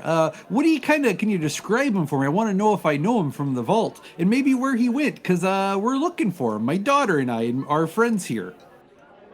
Oh yeah, I mean, he asked me to not say anything much about his presence because he doesn't want people really knowing what he's got going on. So I'm not really too comfortable sharing any information like that. Oh, I totally understand. But just between you and me and my daughter here, like, you could tell I'm a trustworthy individual. I'm taking care of my daughter fresh out of the vault. But we really got to find our friend that left the vault a little bit before us. We think he might be in danger, and we just want to help him out. So maybe you could tell us a little bit more, like maybe where he headed off to. That would be real swell of you, Moira. Charisma plus speech for difficulty 1. Hannah Lore, did you have something to... She was honestly gonna whisper, "You might be laying it on a little thick there, Dad." Oh, there's no such thing. When you're just being a friendly chap. All right, what I'm doing a charisma and what other skill there? Charisma plus speech. Can I help? Can I assist him with that? Yeah, do an assist with him since you are technically playing the role of the daughter. Let's see what we got here. Oh, Davey. You need an assist? Or do you I do not. He's got, yeah. Davey Gorgonchuk has 2 successes. Moira looks at Davey. She's like, "Well, I mean, I guess I could give you something. I mean, really, I just saw him, a little bit ago. He was looking to I asked him to test some radiation sampling, and so I think he was trying to do that. He seemed pretty concerned about the bomb in town. I've never been that concerned about the bomb in town. Well, Lucas always told me that everything was pretty okay, handy-dandy with that, so I am comfortable running the store, walking near it. I just don't get in the puddle like old Cromwell over there, you know. Whoa, okay, so last you saw him, he was down at the bomb, huh? Yeah, I mean, you really just missed him. I mean, he just kind of he kind of went down there to look at something about All it. right. No, don't tell me. Was he a tall fella or like a medium fella? Did he have all his skin? I mean, yeah, he had all of his skin. It looked like frankly, a lot of people are coming through here. He looked like that he had this humongous nose, really tiny eyes, and his chin kind of stuck out really far. He had pink hair. I mean, just a real character in general. I figure that's a lot of you Vault stock are coming out of here. That sounds like a funny guy. Look at my daughter. She's got green hair. Oh, it's she's a jokester, that one, huh? Yeah, Vault Dwellers, they do wacky stuff, huh?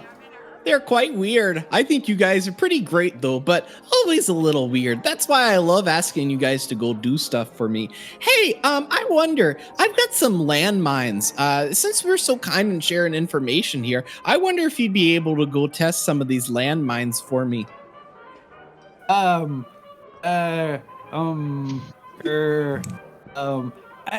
landmines considered a violation of war treaties? Yeah. Honey, we had a big war a long time ago. I know it's new. You're from the Vault. We had a big war a long time ago. And we're more about understanding a number of different things out here in our little capital wasteland. So there's landmines here and there about. I'm just trying to test their destructive purposes to see what I need to build more items for to help people avoid these kind of things. So it's more of a preventative research if you really think about it. Oh, I totally understand. That sounds like the Lord's work right there, Moira. But how exactly are you testing these landmines, and what would you need us to do? Oh, I just need you to go in the corner and just take it. You don't even have to step on it or anything. I'm just curious if you take it and you turn it on and throw it, if it's gonna explode. Because honestly, if nobody steps on it, it shouldn't explode. But sometimes I know they're a little weird. So I just want some good hard evidence of when you throw it, is it gonna hit something and explode, or is it just gonna, sit on the ground like it should? So you want us to take active ordnance and go into the corner and activate it and throw it to see if it explodes. Oh yeah, I'll pay you probably 100 caps for that. And hey, I'll throw in 50 more if you'd want to go step on it and see if there's something wrong with it. Wait, what do you mean caps? Oh yeah, that's how you guys are new, so you don't understand. I mean, that's the currency here. We function off of bottle caps. I mean, my whole store's run off of bottle caps. Bottle caps. Okay. They use bottle caps as currency. Oh yeah. What? Yes. Oh, okay. All right. Well, I tell you what, Moira, we gotta meet up with our friends again, and then I'll come right back when I'm ready to do the landmine testing for you, huh? Does that sound good there? Well, actually, if you could please, just take these with you. And she holds you out got a the bunch of landmines. landmines. Okay, I got it. Okay. I'll put them in my messenger bag. Yeah. Okay. Right, they're not going to please- explode until we turn them on, right? Please do a agility plus explosives for a difficulty 1. Agility plus explosives, no problem. Okay, there. I should have taken an explosive perk. How'd I do? 2 successes. Wow, very nice. So you managed to pocket these landmines, and so does Davy Gorgonchuk as well. And an You action point. Yay. Oh. You managed to pocket these landmines and kind of stash them away. So Moira has given to him. And she's like, "Oh, thank you guys so much. Just try them out. Let them know. Come back to me. I'll give you plenty of money. It'll all be so great. I swear." That just sounds great. Now, Moira, I gotta ask, where are you from? I'm from Winnipeg, and we have very similar voices. I'm from up north as well. I mean, I'm not exactly Canadian, but I'm definitely up from near there. I just came down here as an enterprising business lady, Oh, you're all okay in my book there, Moira. Oh, that's very sweet of you. Thank you very much. Ooh, Charlotte, that's right, Charlotte. Charlotte, you have approached this man in a suit. He's kind of sitting there in the corner. He's got dark sunglasses on. He's got this little fedora. And what do you do as you approach him? Charlotte's gonna sashay a little bit as she walks over. Just, a little hip swish. And she's gonna go over there. Is there an empty chair? Yeah, there's an empty chair. Okay, she's going to uninvitedly sit herself down. She's gonna kind of collapse in the chair and she's gonna go, my God, am I the only one that actually wants something to drink in this place? Tell me, sir, what's the best thing to order on the menu? My, just when I had all but given up, I meet your friend, and now he's got a whole crew ready to assist. I am Mr. Burke, and you, my lady, are the most gorgeous woman that I have seen. Oh, you're flatterer. Or perhaps you're a truth teller. Huh. Well, I'm Miss Charlotte Beauregard. Charmed, I'm sure. I'm so sorry that the scene that my traveling partners seem to have caused upon entry. It's hard to actually get people to follow etiquette these days. I believe so. This town is filled with 100% degenerates, and I am so happy to be rid of them once my business is concluded. And you are definitely not a degenerate, and you shouldn't be here with these people. Oh, how fortuitous then that I ran into you. I would not want to be in any situation where, well, frankly, my situation would be problematic. Do tell, what would you say is the degenerate? Let's just classify it, because I certainly want to make sure that I'm on the right side of that line.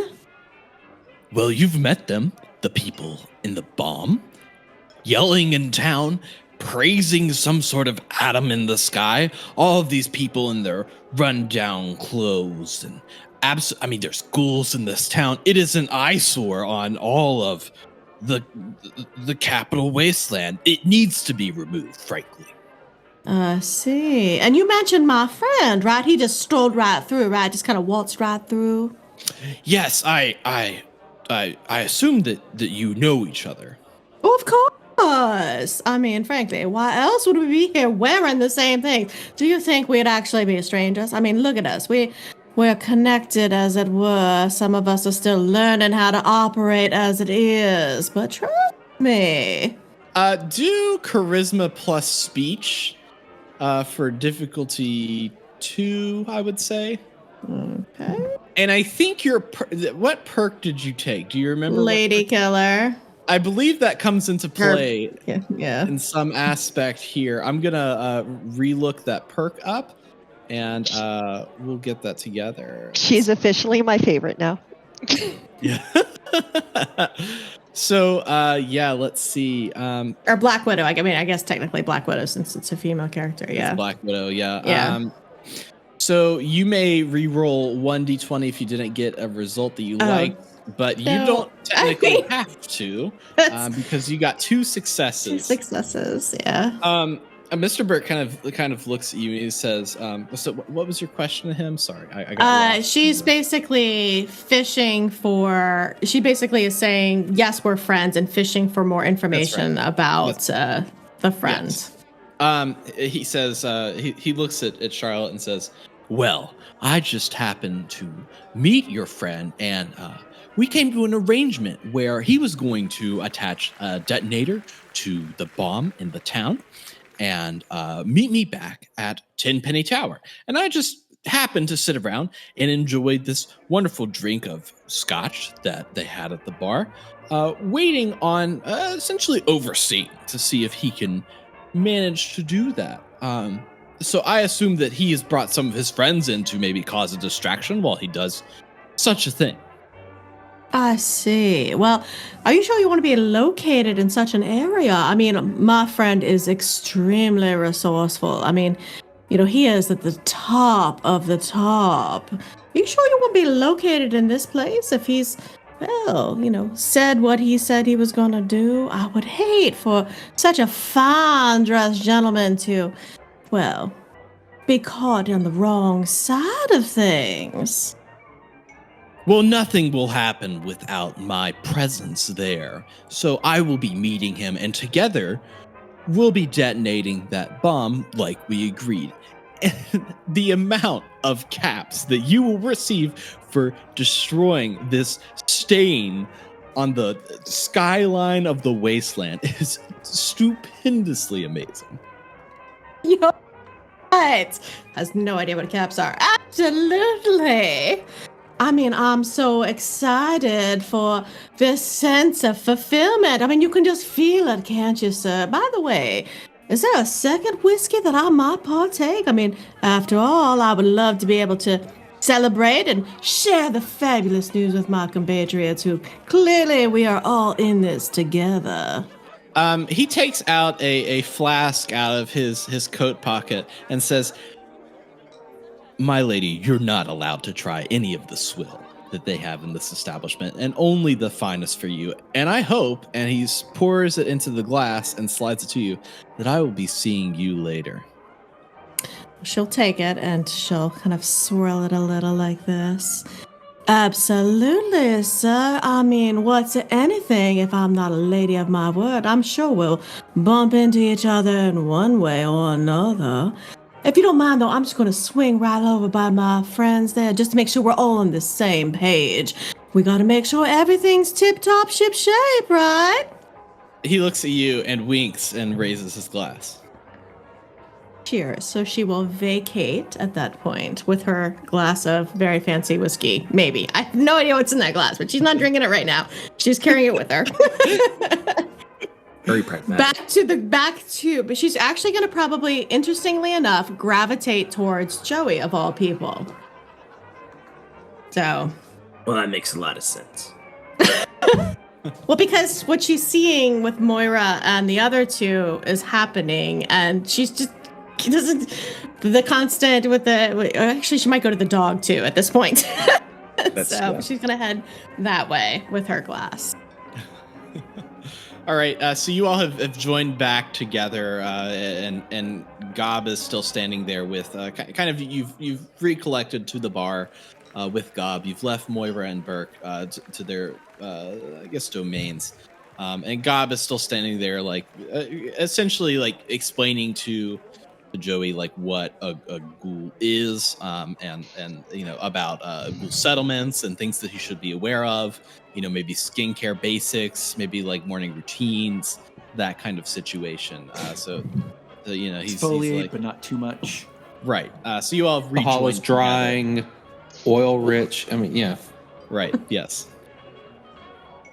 So what are you all going to talk about? So you garnered some information. You found out that there was a vault dweller. He was just here. He was going down to the bomb. You found that out from Moira. You found out from Mr. Burke that he had agreed to essentially plant a detonator on the bomb in town. And you were here in front of Gob. What are you doing? Did we discover from the radio broadcast that his name was James? You discovered that there was a vault dweller named James, and then there was a second vault dweller that came out. Okay. Yeah, so that was a cat recently left Vault 101. His name is James. Turns out I got a new report here that says someone else just climbed out of that hole. So another person, his name is not James. Could be us, though. I don't know. Could be, yeah. Got it. So the guy we're looking for, he's got a real weird face and pink hair. So just that we know what we're looking for now. And supposedly he was going back down to the bomb. We were just at the bomb. Yeah. Shoo. You can't be talking like that. You gotta bring your voice down, sir. There are ears in this place. Huddle up. Hey, don't be talking about ears in this place, you smooth skins. The E word around. Am I using that don't right? Say the SS word. Smooth skins right Wow, there. Was, oh my God, please. We got bigger issues to deal with. There's a freaking bomb in the middle of the town here. Look, I don't know about you, but I kind of like the bomb. You should have tried standing next to it. But hey, God, do you like standing next to the bomb? I kind of liked it. It felt, I don't know, it just felt right. Yeah, I sometimes guess that's one of the things, right? Yeah, you know, like you were saying with the radiation. Yeah, it feels real good. Yeah. Oh, All and right, look. full disclosure, everybody. Hannah-Lore, tell them what you got in your messenger bag. So I have low explosives in my messenger bag. The lady over there asked us to do Are those some frisbees? research. Are those They're frisbees? not frisbees. Are they frisbees? Keep tantrum away Well, from you those. can catch it like a frisbee one time, and that's it. No, they're landmines apparently. Oh, But we're and, supposed to throw them like frisbees, but keep tantrum on a leash. So we have that listed. That's one of our assets. Apparently, I'm a little nervous carrying them, but she said that when you activate them, sometimes if you throw them, they just go off, and sometimes they don't. So you want me to throw one? No, not No, not right now. Like, does she want you? Does she want you to throw one? She wants me to practice activating them and throwing them to see if they explode on their own or if it sets Oh, them hand me one. right now. No, I don't think that's a good idea. That's a terrible idea. Do not Tantrum do and that. Tantrum and I, 3-time City Park winners for the frisbee contest. No, give me. Yeah, she's. If you hold on to her, she won't go after it. She won't go after it. I promise. She's good. Okay, can we discuss this later? Because I don't want to be near any. My personal choice is to not be near anything that could explode or is going to explode. You are actively holding on to those right now, so I'm just taking one out of the equation. Than giving them to one of you at this point. I think. Also, we've been talking about this like whole bomb situation in the middle of town, so really. Okay, all right, that's it. Okay, I got this. I know what I'm doing here. Just trust me here, guys. Ivy Gorgonchuk is going to take one of the landmines out, and he's going to disarm it, and then we can hand it. Well, in game it's very easy. You just press the button when you're ducked. But I do have some explosives knowledge, and I feel like I can successfully disarm a landmine to make it non-explosive. All right, yeah, do agility plus explosives for difficulty 2. Can I assist him on this somehow? Yeah, they're in your bag. Yeah, They're in my bag. I'm holding them steady. Yeah, please assist him on that. Yeah. Oh goodness gracious! No successes there. I would like to bloody. use luck point to add a detail to the scene before the game master talks. Okay. I would like to be behind the bar with Gob, and maybe we'll duck down before as we see him trying to take it out of the bag. So mechanically, that is something that you can do. You can spend a luck point to add a detail to the scene within my discretion. I think that you being behind the bar with Gob makes sense because you all are like having a moment of like he's like welcoming you to ghoulhood. That's fine. Hopefully the possible impending skill check will be a lower difficulty, perhaps. Yeah. All right. I would say try to assist him, or somebody use a luck point, or somebody do something. I'll use my luck point. I'll use a luck point. I'll reroll one of those. Okay, I was about to use mine too as needed.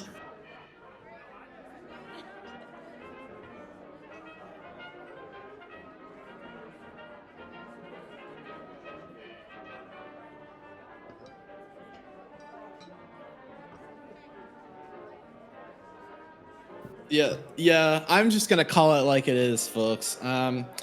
Let's see. Let's look at that damage. No, that is just a failure. It's not a botch. What do you mean? Oh yeah, just trying to. I feel like What do you mean? He's It's a failure. It's not a failure. you gotta respect how big failure. There's different degrees of failure. There's degrees of failure. yes, you've only exploded. Didn't even enjoy my whiskey. You've only exploded one landmine in your hands rather than all of them at once. Uh-huh. So Amiable. All right. All right.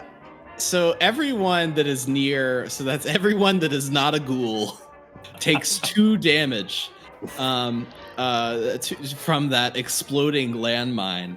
So the landmine explodes. Gob is like, ducks down along with Joey Slick, and Moira turns around and says, "Oh, hey guys! I mean, I didn't think that you'd actually test it in here, but since you did test it in here, I mean, that's kind of exciting. So I'll throw in the bonus here." And she reaches into her pocket and pulls out a bag of 150 caps and kind of throws it at you from where everyone is now like into the pile of people that are like stun shocked or shell shocked from this landmine explosion. These little curls of smoke coming off of our hair. Yes. Like, I can't. Daffy Duck in a Looney Tunes cartoon. God, But we did gotta get the Charlotte drop fuck her out of this whiskey? place.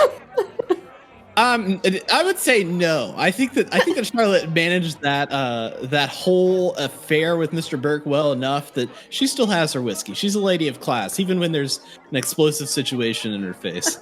Didn't even make you roll for it. Look at that. Exactly. Yeah, I felt bad. I saw one person get into it. So give All right. somebody a little detail of something. Really quick, our vault suits don't have any armor class, right? Yep. Okay. Yeah.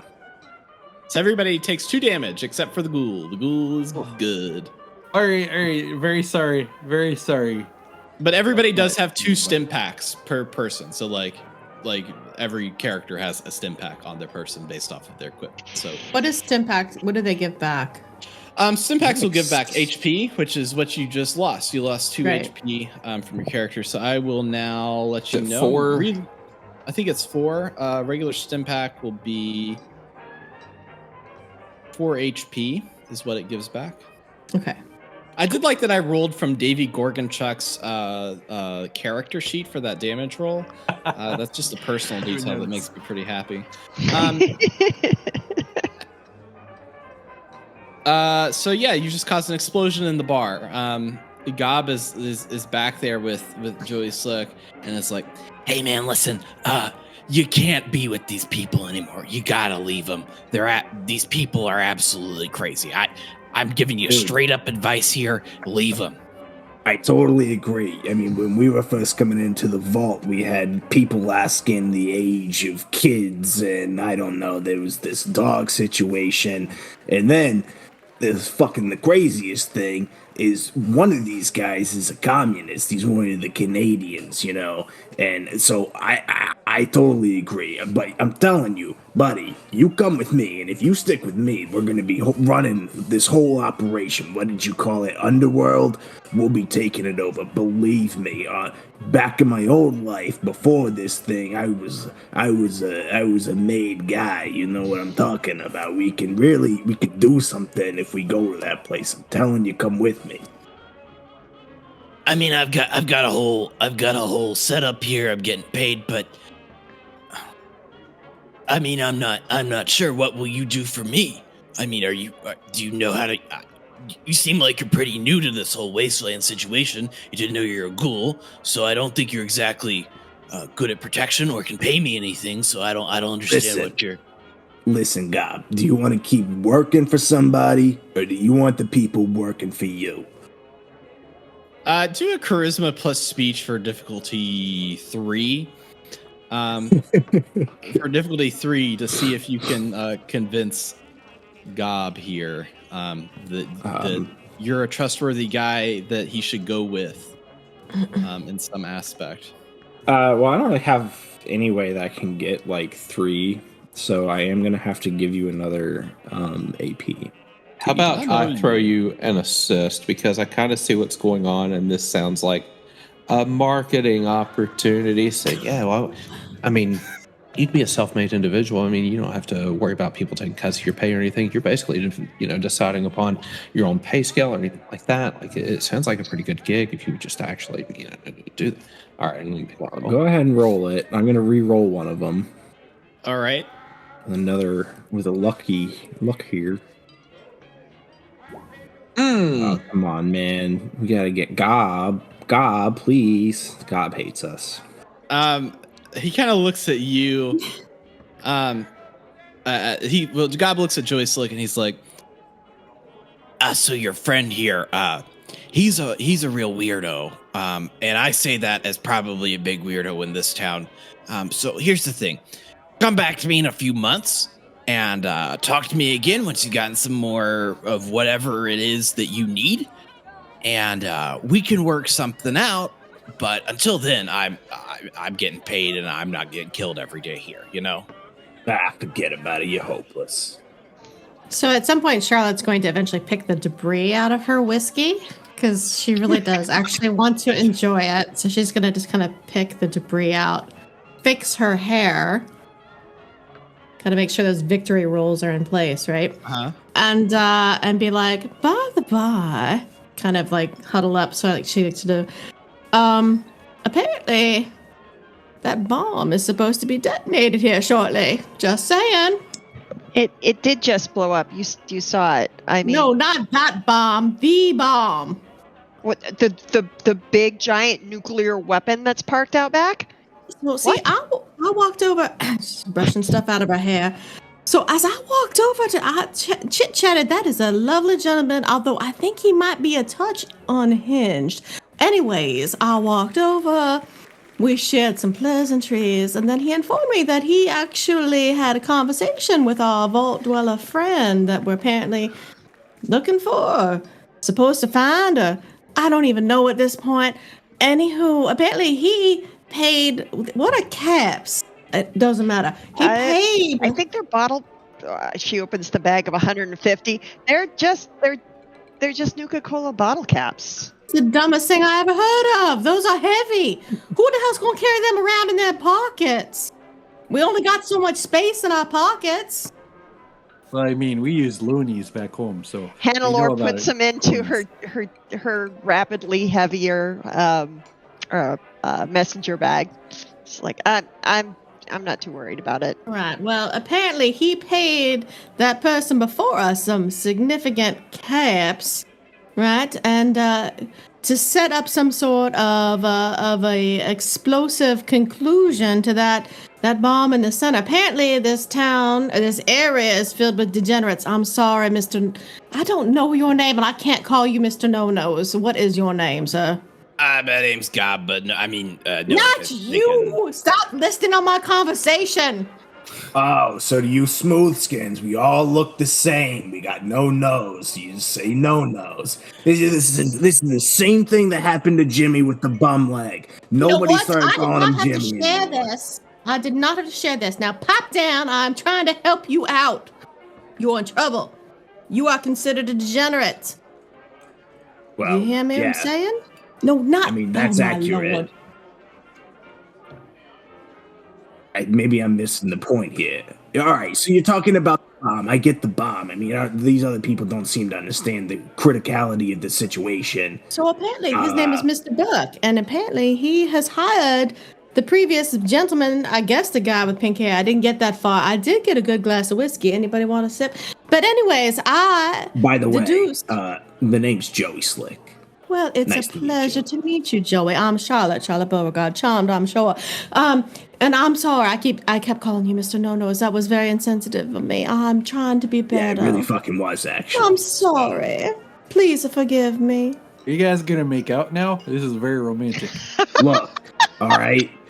You know, in the South, we don't talk about that sort of thing. We keep that sort of PDA stuff to ourselves. And you don't get it because, you're, from where you are, you're one of them. But anyways, I would like to take a moment and just point out that I feel like we might be in some imminent danger. No, I definitely felt that. So I say we just leave. I don't know why we're sitting here talking about it. We could just go. This guy... God, and he's kind of being a dick about it, but maybe, your town's about to blow up, so reconsider. He gave me the tip about this place, a bunch of fucking whack jobs. We could go there, and I'm telling you, we could take it over. Wait. We can't just there's innocent people in this town. I mean, they're insane to live right next to a bomb, but we don't have to just walk away and let another random vault dweller blow up the bomb. We can stop them. I mean, that's what heroes do. We could, or we she could. gave us the hero speech. Uh-oh. Come on, guys. Whether this is, I don't know if this is real, or if it's a projection, or if we're all tripping on something hardcore that they made us breathe while we were in those pods. But whatever it is, if we just walk away, that makes us bad guys. You may not want to be a good guy, Mr. Slick, but do you really want to be the bad guy? I just don't want to be dead. I think you're misunderstanding that I don't know. We are seeing the same thing here. I agree. But it's one vault dweller versus 6 of us. We should be able to stop him. So you want me to go out and whack this guy that I've never even met that might not be going up a whole fucking town? Well, we could try talking to him first. It's an idea. I mean, because if he came out of the same vault as us, I mean, maybe we have something in common. What I'm saying is, we should, if this is some sort of test, or if it's reality, or whatever, we shouldn't just let this happen. I'm gonna take my drink right now. Yeah, when you take a drink, you actually can reroll strength and charisma checks, but you suffer you suffer an increased difficulty to intelligence checks. So what do you want there me to you roll go. to? What am I doing? You don't have to roll anything. Okay, You just you have an advantage and a disadvantage. FYI. Okay. Yeah. Say it again, so I know it. Moderately intoxicated. Slightly intoxicated. If it comes into play, I'll let you know. All right. Okay, so let's figure out. Okay, if that guy said the vault dweller who we're following was going to go attach a bomb to a detonator. So did he give him the detonator, or did he say he went out to find it? I think he went out to find it. What, you want me to go ask him again? No, I would like to leave. We're sitting here talking about it, and the fucking bomb might go off. I don't understand what we're doing. He was going to get it because Mr. Burke is still sitting there. Like, I was trying to figure out why he was still sitting there. He's waiting till the guy comes back with the detonator. Yeah, Mr. Burke. I said that already. He's waiting for the other guy to come back with the detonator. Why don't we just go whack this Mr. Burke guy? And then I hate to say it, that kind of almost sounds like it's not a bad idea. But before we do that, let's see if we can figure out where he went to get the detonator, and we'll just beat him to it, or get him on the way back from there. Or we miss him and then we die in an explosion. And if we miss him, we'll be someplace else when he comes back, and then we'll still be alive, and we at least tried. Because he's went someplace else away from here to get the detonator. So let's see if we can go beat him to the detonator, and then if he does manage to get back and blow the bomb up, we won't be here, and we will at least have tried.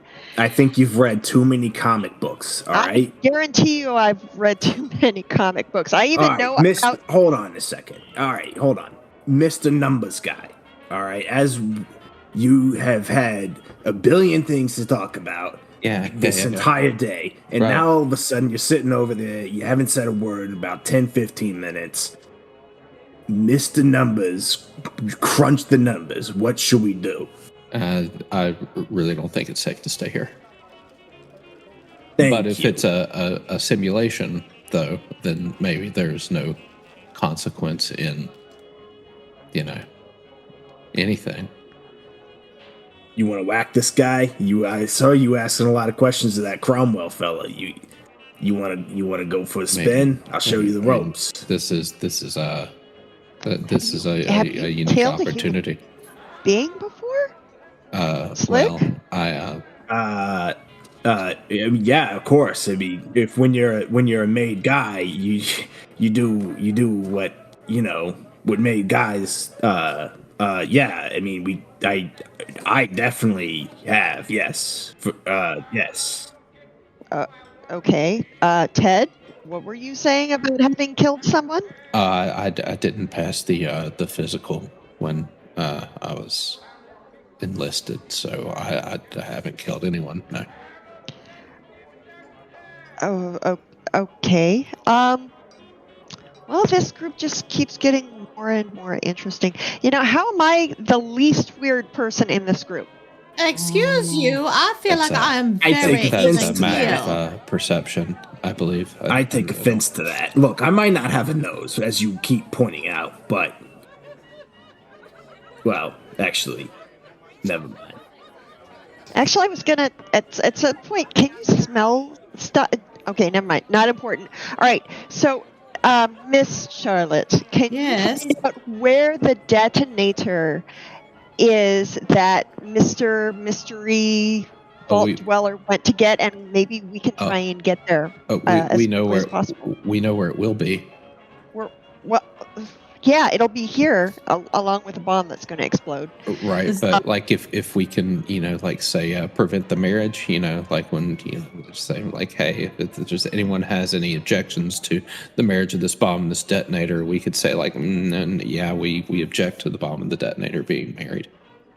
I don't necessarily know how a detonator works for an atomic bomb. Does he have to get close to do the detonation, or once he gets the detonator, can he just press the button and it'll detonate? I don't know if he has to come back here. Yes, he does. That's just it. Been trying to tell you.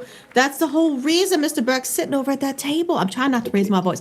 The whole reason he's sitting at that table is that he can pay out all the cash. He thinks, by the by, that we're all in on it with the other guy. He thinks we're part of the same crew, and he's willing to kind of show out these bottle caps, whatever. All right. But helping. he was saying Gob is a degenerate. That's not very kind. Well, everybody's Gob's a a nice degenerate. guy. He's got his priorities a little fucked up. He doesn't want to come with me. But Okay, the way I Wait, see it, we've got who's a degenerate? three options. We're all degenerates for all it matters. Not well. now. Technically, I'm not. I can't really speak for the rest of you, but I definitely am not a degenerate. I would like So to wait, think all right, that you we talk can to do the a guy. Stake out well and trained watch right the now. bomb. So and see if he comes back and nab him when he comes back to put the doohickey on the so we can use the detonator, or we have to beat him to wherever the detonator is, or third option is we just run. well, hold on, Charlotte. You said that the guy has to come back. He's got to talk to Mr. Burke to get paid. Yes. I don't know about y'all, but it's not like if I do a job, I'm not gonna pass up getting paid. So I would come back. So we could, theoretically, if we don't want to whack this Mr. Burke guy, we could just wait for the other kid to come back and take care of the problem then. One way or another. So shadow Burke until he reappears.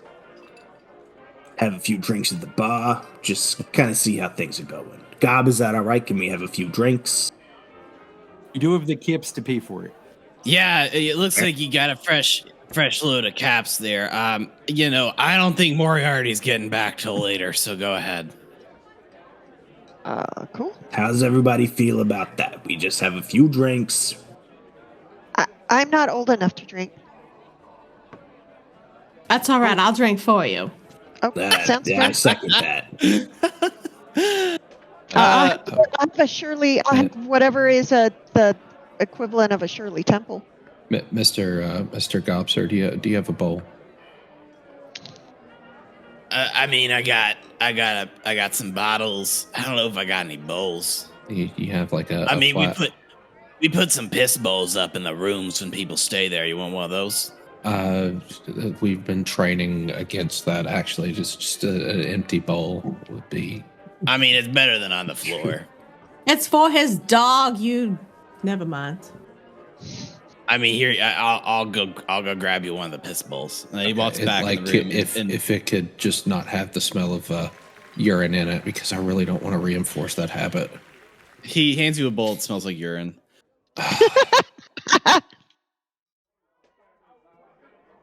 Tantrum one time as a treat, okay? One time. God. I put the bowl down. I'll empty a purified water into it. And Tantrum, please. So at this point, the door opens and there is essentially a guy that is standing there, in a really nice vault suit. He's got some armor on his shoulder and a few different armor pieces on his body. He's wearing a hat that's like a metal hat with a visor in front of it, so that kind of obscures his face a little bit. He looks over as he enters the bar, and you actually spy a rad roach in the corner. He takes out his pistol and kind of like looks down the barrel of it, aims and shoots the rad roach right in the head, and it kind of mutters to himself and says, "This place is filled with bugs."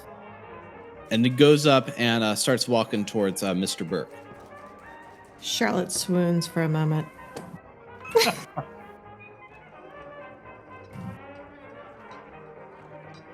And then points out what's happening. Did you see the size of that roach? Yes. Well, sorry, I'm not concerned with that piece of flesh that just walked in and did that thing, and then that other thing, and now they're over there talking about all the things. Probably. There's a lot of things. All right, I'm sorry. I'm flustered. I'm flustered. Charlotte, Give get me your a shit minute. together. You need to go over there and talk to them. They already met you. You got to go figure out if they're actually going to blow this place up or not. And then you give us a signal, all right? When we get the signal, we'll take care of the problem for you. Problem. Yeah. I think that the imminent destruction of Megaton. Okay, so by the bomb. Yeah. So if there's an exchange, then that's considered a problem. I need parameters. Use your best judgment.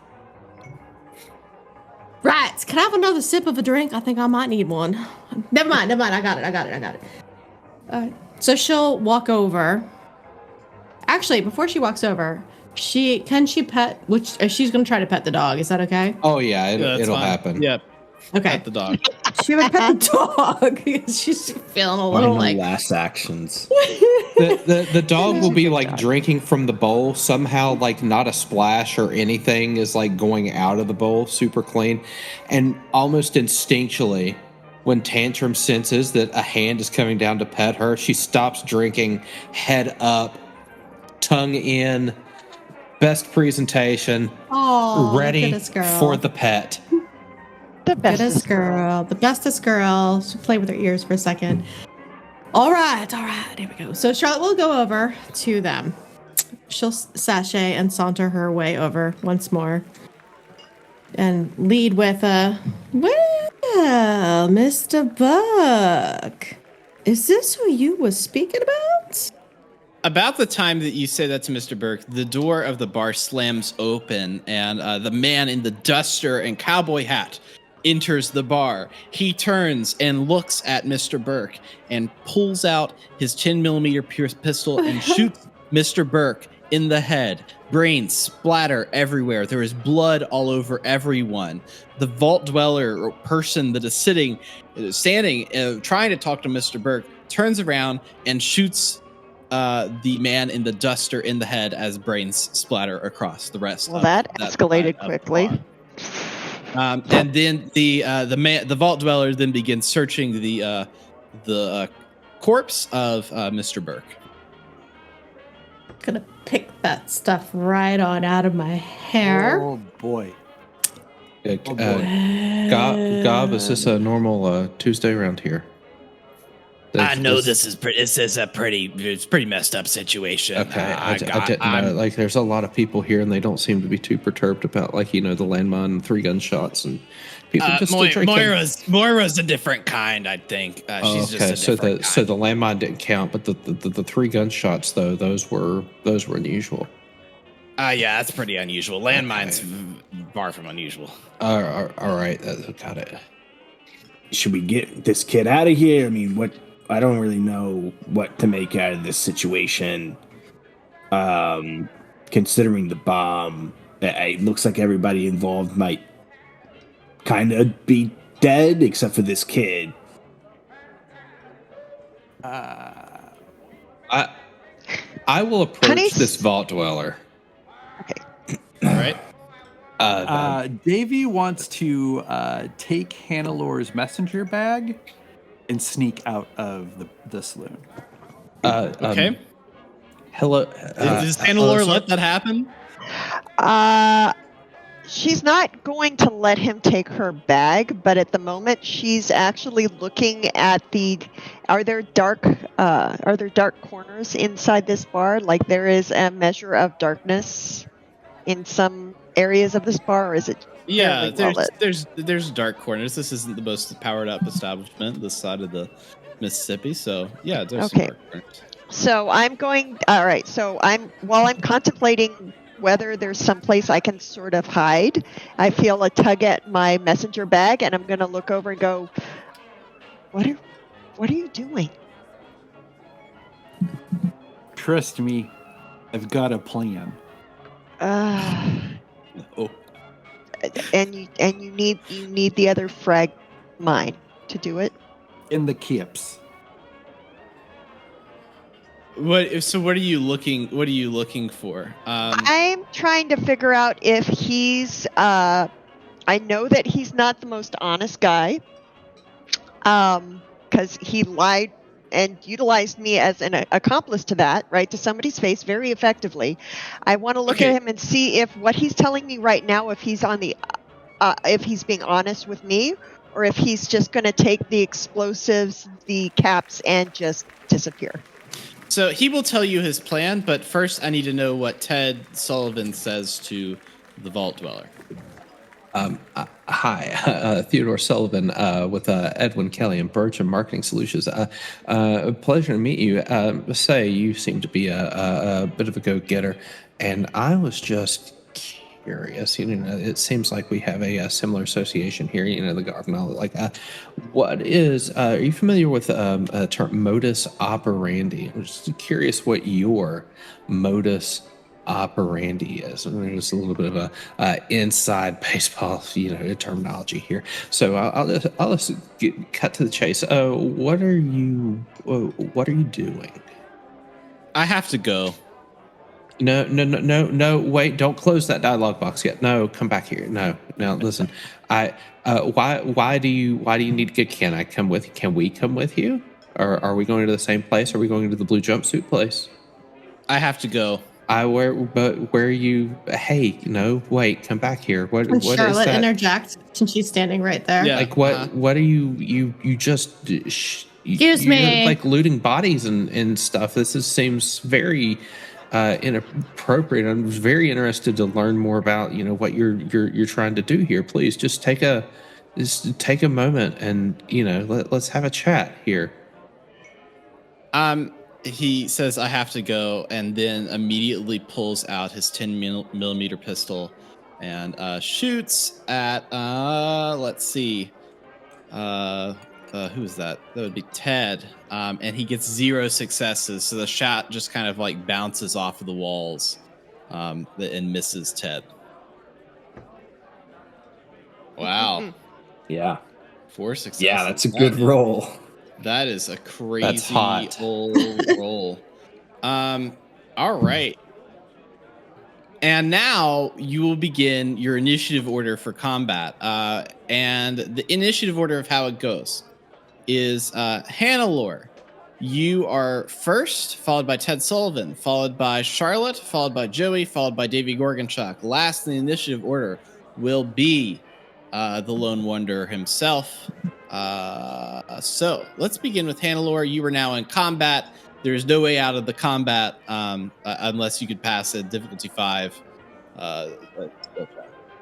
I'm not even going to try. So she's going to sort of a conversation that was kind of starting to happen there a little bit with Davey. She's just going to reach into her pack really quick and hand him the second frag mine. Hand it to him, and then she's going to attempt to pull her her 10 millimeter, which has been personalized with some Mistress of Mystery decals sometime in the last 2 hours. And she is going to shoot for the center mass of the guy who looks like he's going to try very hard to kill all of them. Sounds good. Do go ahead and roll that for your small gun. See if you can get that. I think it's difficulty 1 for 10mm pistol. Mm-hmm. And that should come out. And you failed to hit anything. And so we're going to move in the initiative order over to Ted Sullivan. Ted Sullivan, what do you have? So Ted's probably in close range because I'd initiated conversation. Yes. I can't move the character, so if you could handle that for me. It's all good. I will grab a throwing knife from my person, and I will say, Tantrum, fetch. And Tantrum will move her way over to the Lone Wanderer. This is considered an assist. 3 successes. Will that do the trick? Oh yeah. What's his defense? 1? Yeah, 1. Defense 1. Excellent. Since this hit, I do believe I'm going to cash in on my Woodsman Down Home cooking. Sounds good. Which will give me an additional 2 dice, and because Tantrum is helping, that is also 2 additional dice. Come on. There we go. So that is 5 damage, 4 of its piercing. Wow, there you go. You threw this knife directly at the Vault Dweller, and it kind of hits him right in his, I'm going to say, torso there. And then Tantrum is going to jump up and, as part of the fetching, is going to do some of that additional damage as she rips the knife out of him. Mechanically, I don't get that knife back or anything. It's just that's how the extra damage is done. I like it. Next up, we've got, let's see here, Charlotte Beauregard. What do you have? What would you like to do? Essentially, during combat, you can take a major action and a minor action. A major action is I'm going to shoot my pistol or do something major. A minor action is I'm going to move a little bit or take out an item or hand somebody something. That's kind of how that works. Okay, so he had the knife in the center mass, right? Yep. Mm-hmm. She's close. She's close range. She's gonna try to pistol whip him. Actually. Okay. With that, and the temple is what she would be aiming for. If she's, I'm assuming that's what close range is 3 feet. So you're just gonna hit him with the pistol, right? We've actually never had a gun bash roll. Okay. So I'm not sure how we do it. She's look that up probably. It's so there's rules for it. First, yes. You do have a pit boy, which means that you can do a called shot without any extra difficulty. So if you want to hit him in the head, there's actually no additional difficulty for that. We have had pit boys and never used that rule, David. Nice. There's a lot of rules that we never, ever have we used that.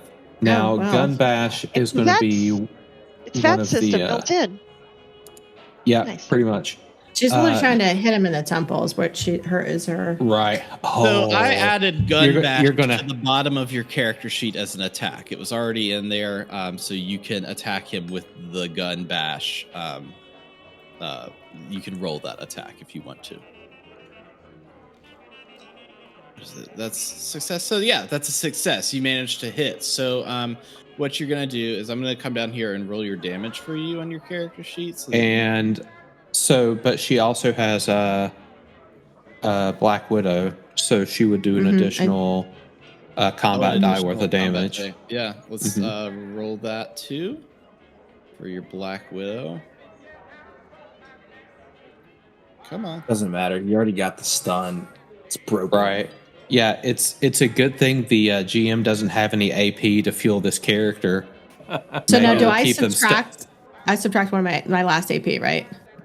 Correct. Okay. Yeah. Thanks. So you've damaged him for 2 and you've stunned him. Darn. If he only, he had AP to do anything with. What kind of person would just give the DM AP? Who knows what kind of person Crazy. would do that? Hopefully he doesn't have any AP. Next up, we've got Joey Slick. All right. I would like to move to close range, and so for when we were setting up the characters, Joey got like a baseball bat for taking melee weapons as like a tagged skill. So can I just have a baseball bat from behind the bar, and that can be the way that's worked in? Oh yeah, definitely. Yeah, and so with like the Pit Boy, well, we're just gonna try and bash his knees in with a baseball bat. Is what we're gonna do. All right. And I think I will just go straight for a roll. Yeah, you got 2 successes. You hit on that. So go ahead and roll your. I also got a 1. I would like to point out, sir. We're just doing basic. We're doing basic rules today, my friend. We're not doing Rad Rolls rules Because he's about to go down like Glass Joe's the problem. You better run. Yeah, exactly. Now, some of these people from pre-war are like absolutely dominating this man. Poor man coming to try to blow up a town. This poor man shot at me. Well, Poor I mean, who man. could blame him? Who could blame There's him? blood All in right. my hair. I will never get it out. And hits him for 3 physical damage. So you took him to his knees and you hurt him for 3. Next up, we've got let's see here. Oh, Davey Gorgonchuk. Yeah, you're up next, my friend. Well, What are I'm you up doing? next. Well, you 3 close combat guys certainly fucked up my plan for this fight.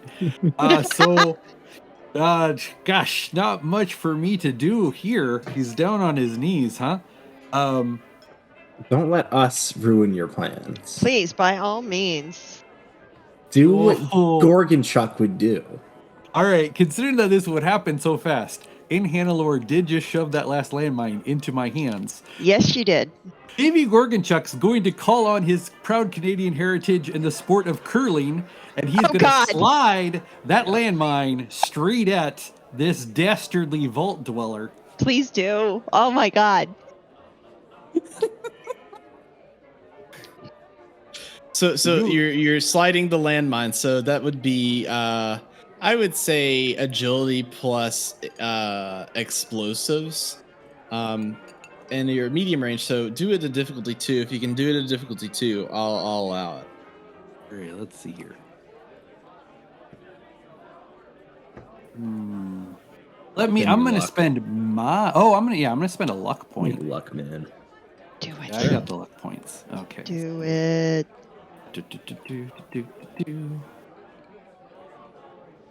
Someone could assist by grabbing a broom. That would be great. God damn. Can I? How many luck points can I spend? Just 1 per action, or can I go Pretty for much another one per. You can only you can't do reroll. You can just reroll 1. You can spend a luck point to reroll 1 of your dice. So if you want to, you also didn't roll 2 dice with that, so you just rolled. Oh no, that was my luck reroll. I got 1 success on the first roll, and then okay. I tried to reroll and did not get a success. Oh, Okay. it was so close. Yeah, so you throw this landmine and it just like slides in front of him and he's like, it's a dud. And it doesn't go That's off. fine. And Moira Brown from the corner is like, oh man, that one's a dud. That's good to know. I'll throw in another 25 once you get back, but I gotta go now. See you guys later. And I'm sure if someone shot it, it might still explode. the the next thing is the lonesome the vault dweller, lonesome vault dweller. Lonesome dweller. The lonesome dweller. The lonesome dweller. He is going to take aim at let's see, the head of Ted Sullivan, and he's going to shoot him in the head, and he has 0 successes. He is actually going to spend a luck point to re-roll. Holy cow. Those. I don't know why I got GM aggro tonight, but Yeah, you got. Well, I You did mean, the most you did damage. You crippled his torso. I don't know what you're Yeah, talking you about. did the most damage. Yeah, you And you have a dog. you did do that. Let's see here. So, small agility and small guns, and let's see what we got here. Bam! Yeah. damn, I've got 2 defense. Suck it. Okay. Well, let's see. Let's see what you got here. Let me 2 get out defense. his, well, okay, that's what I great. got. Let's see what you got then. Yeah. So I've got nothing. You didn't get enough successes. True. You had to do get you 2 mean? successes. My defense is 2. So instead of a 1 at close range, he's still a 2 because of his defense. Oh, well, never mind then. See, that's what I'm not listening to you because you're talking too much. And here's the situation. If you run a character where you talk too much, I'm going to tune out most of it. So when you say something important, it's not going to hit the ear holes. Well, let me slow down for you. Go ahead and roll 2 combat dice so we can figure out how much that sucking chest wound does to him. I will. Also, wasn't he stunned? He spent AP to even do stuff. Oh, he spent that AP. Yeah. Good. Alright. 1 physical damage. Yeah, there we go. All right, moving on. It is now Hannelor's turn. Just send us home. Yeah, she is definitely going to take her shot. Okay. She is not. Do you want me to throwing roll away that for her you? Shot. Could you please? Yes. Sure. What are you using? Are you using your 10mm pistol? 10mm pistol. Yeah. All right, great.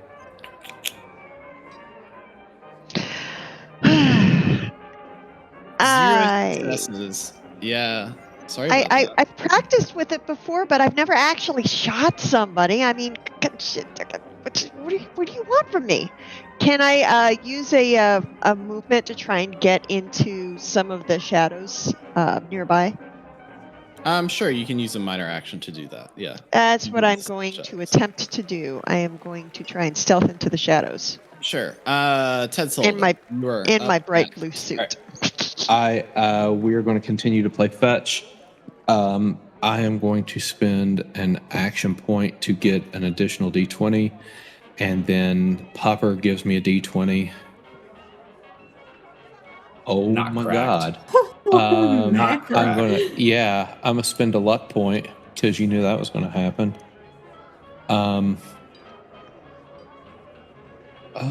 This was agility Throwing throwing. Mhm. Yeah. Hey, got there. 1 success. There you go. Roll that damage. Roll that damage. Oh my god! Ooh! Jeez! Ooh! Yeah. Explain to me this situation because this. How did you murder this man? I think.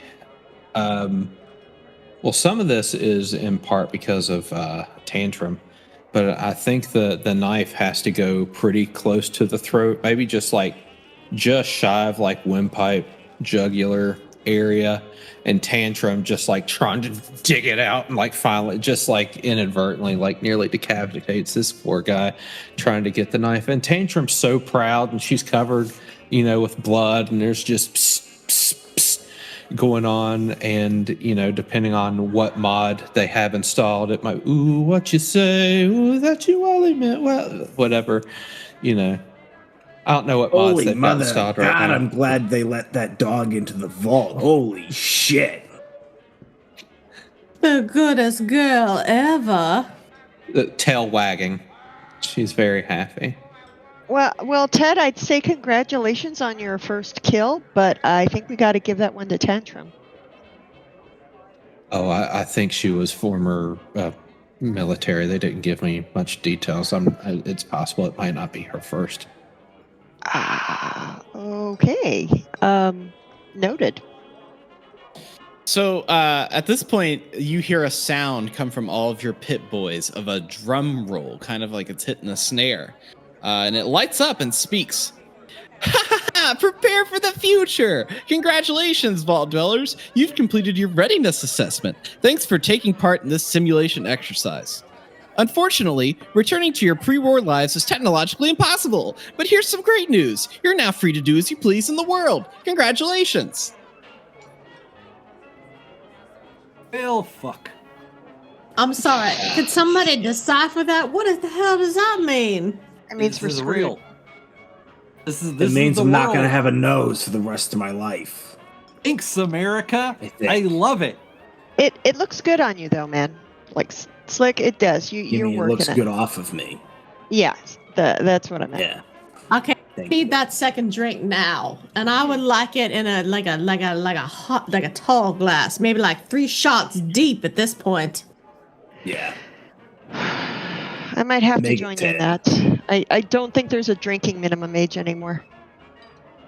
So the way we're going to end this is we're going to do a little bit different. I'm going to go through each of you, and you're going to tell me just like a brief description of like what the next like a month of your character's life in Fallout 3's Capital Wasteland. This is set during the game because you obviously killed the main character of the game. So what is your life? He wasn't a good guy. He was bad karma. He was trying to blow up the town. You all managed to stop. So tell me what the next 3 months of your life is, and I'm gonna start with Cody. Please let me know what Joey Slick's doing. Well, so Joey is going to eventually make his way to Underworld. And he has, the hopes of being the underboss of Underworld, and that doesn't happen.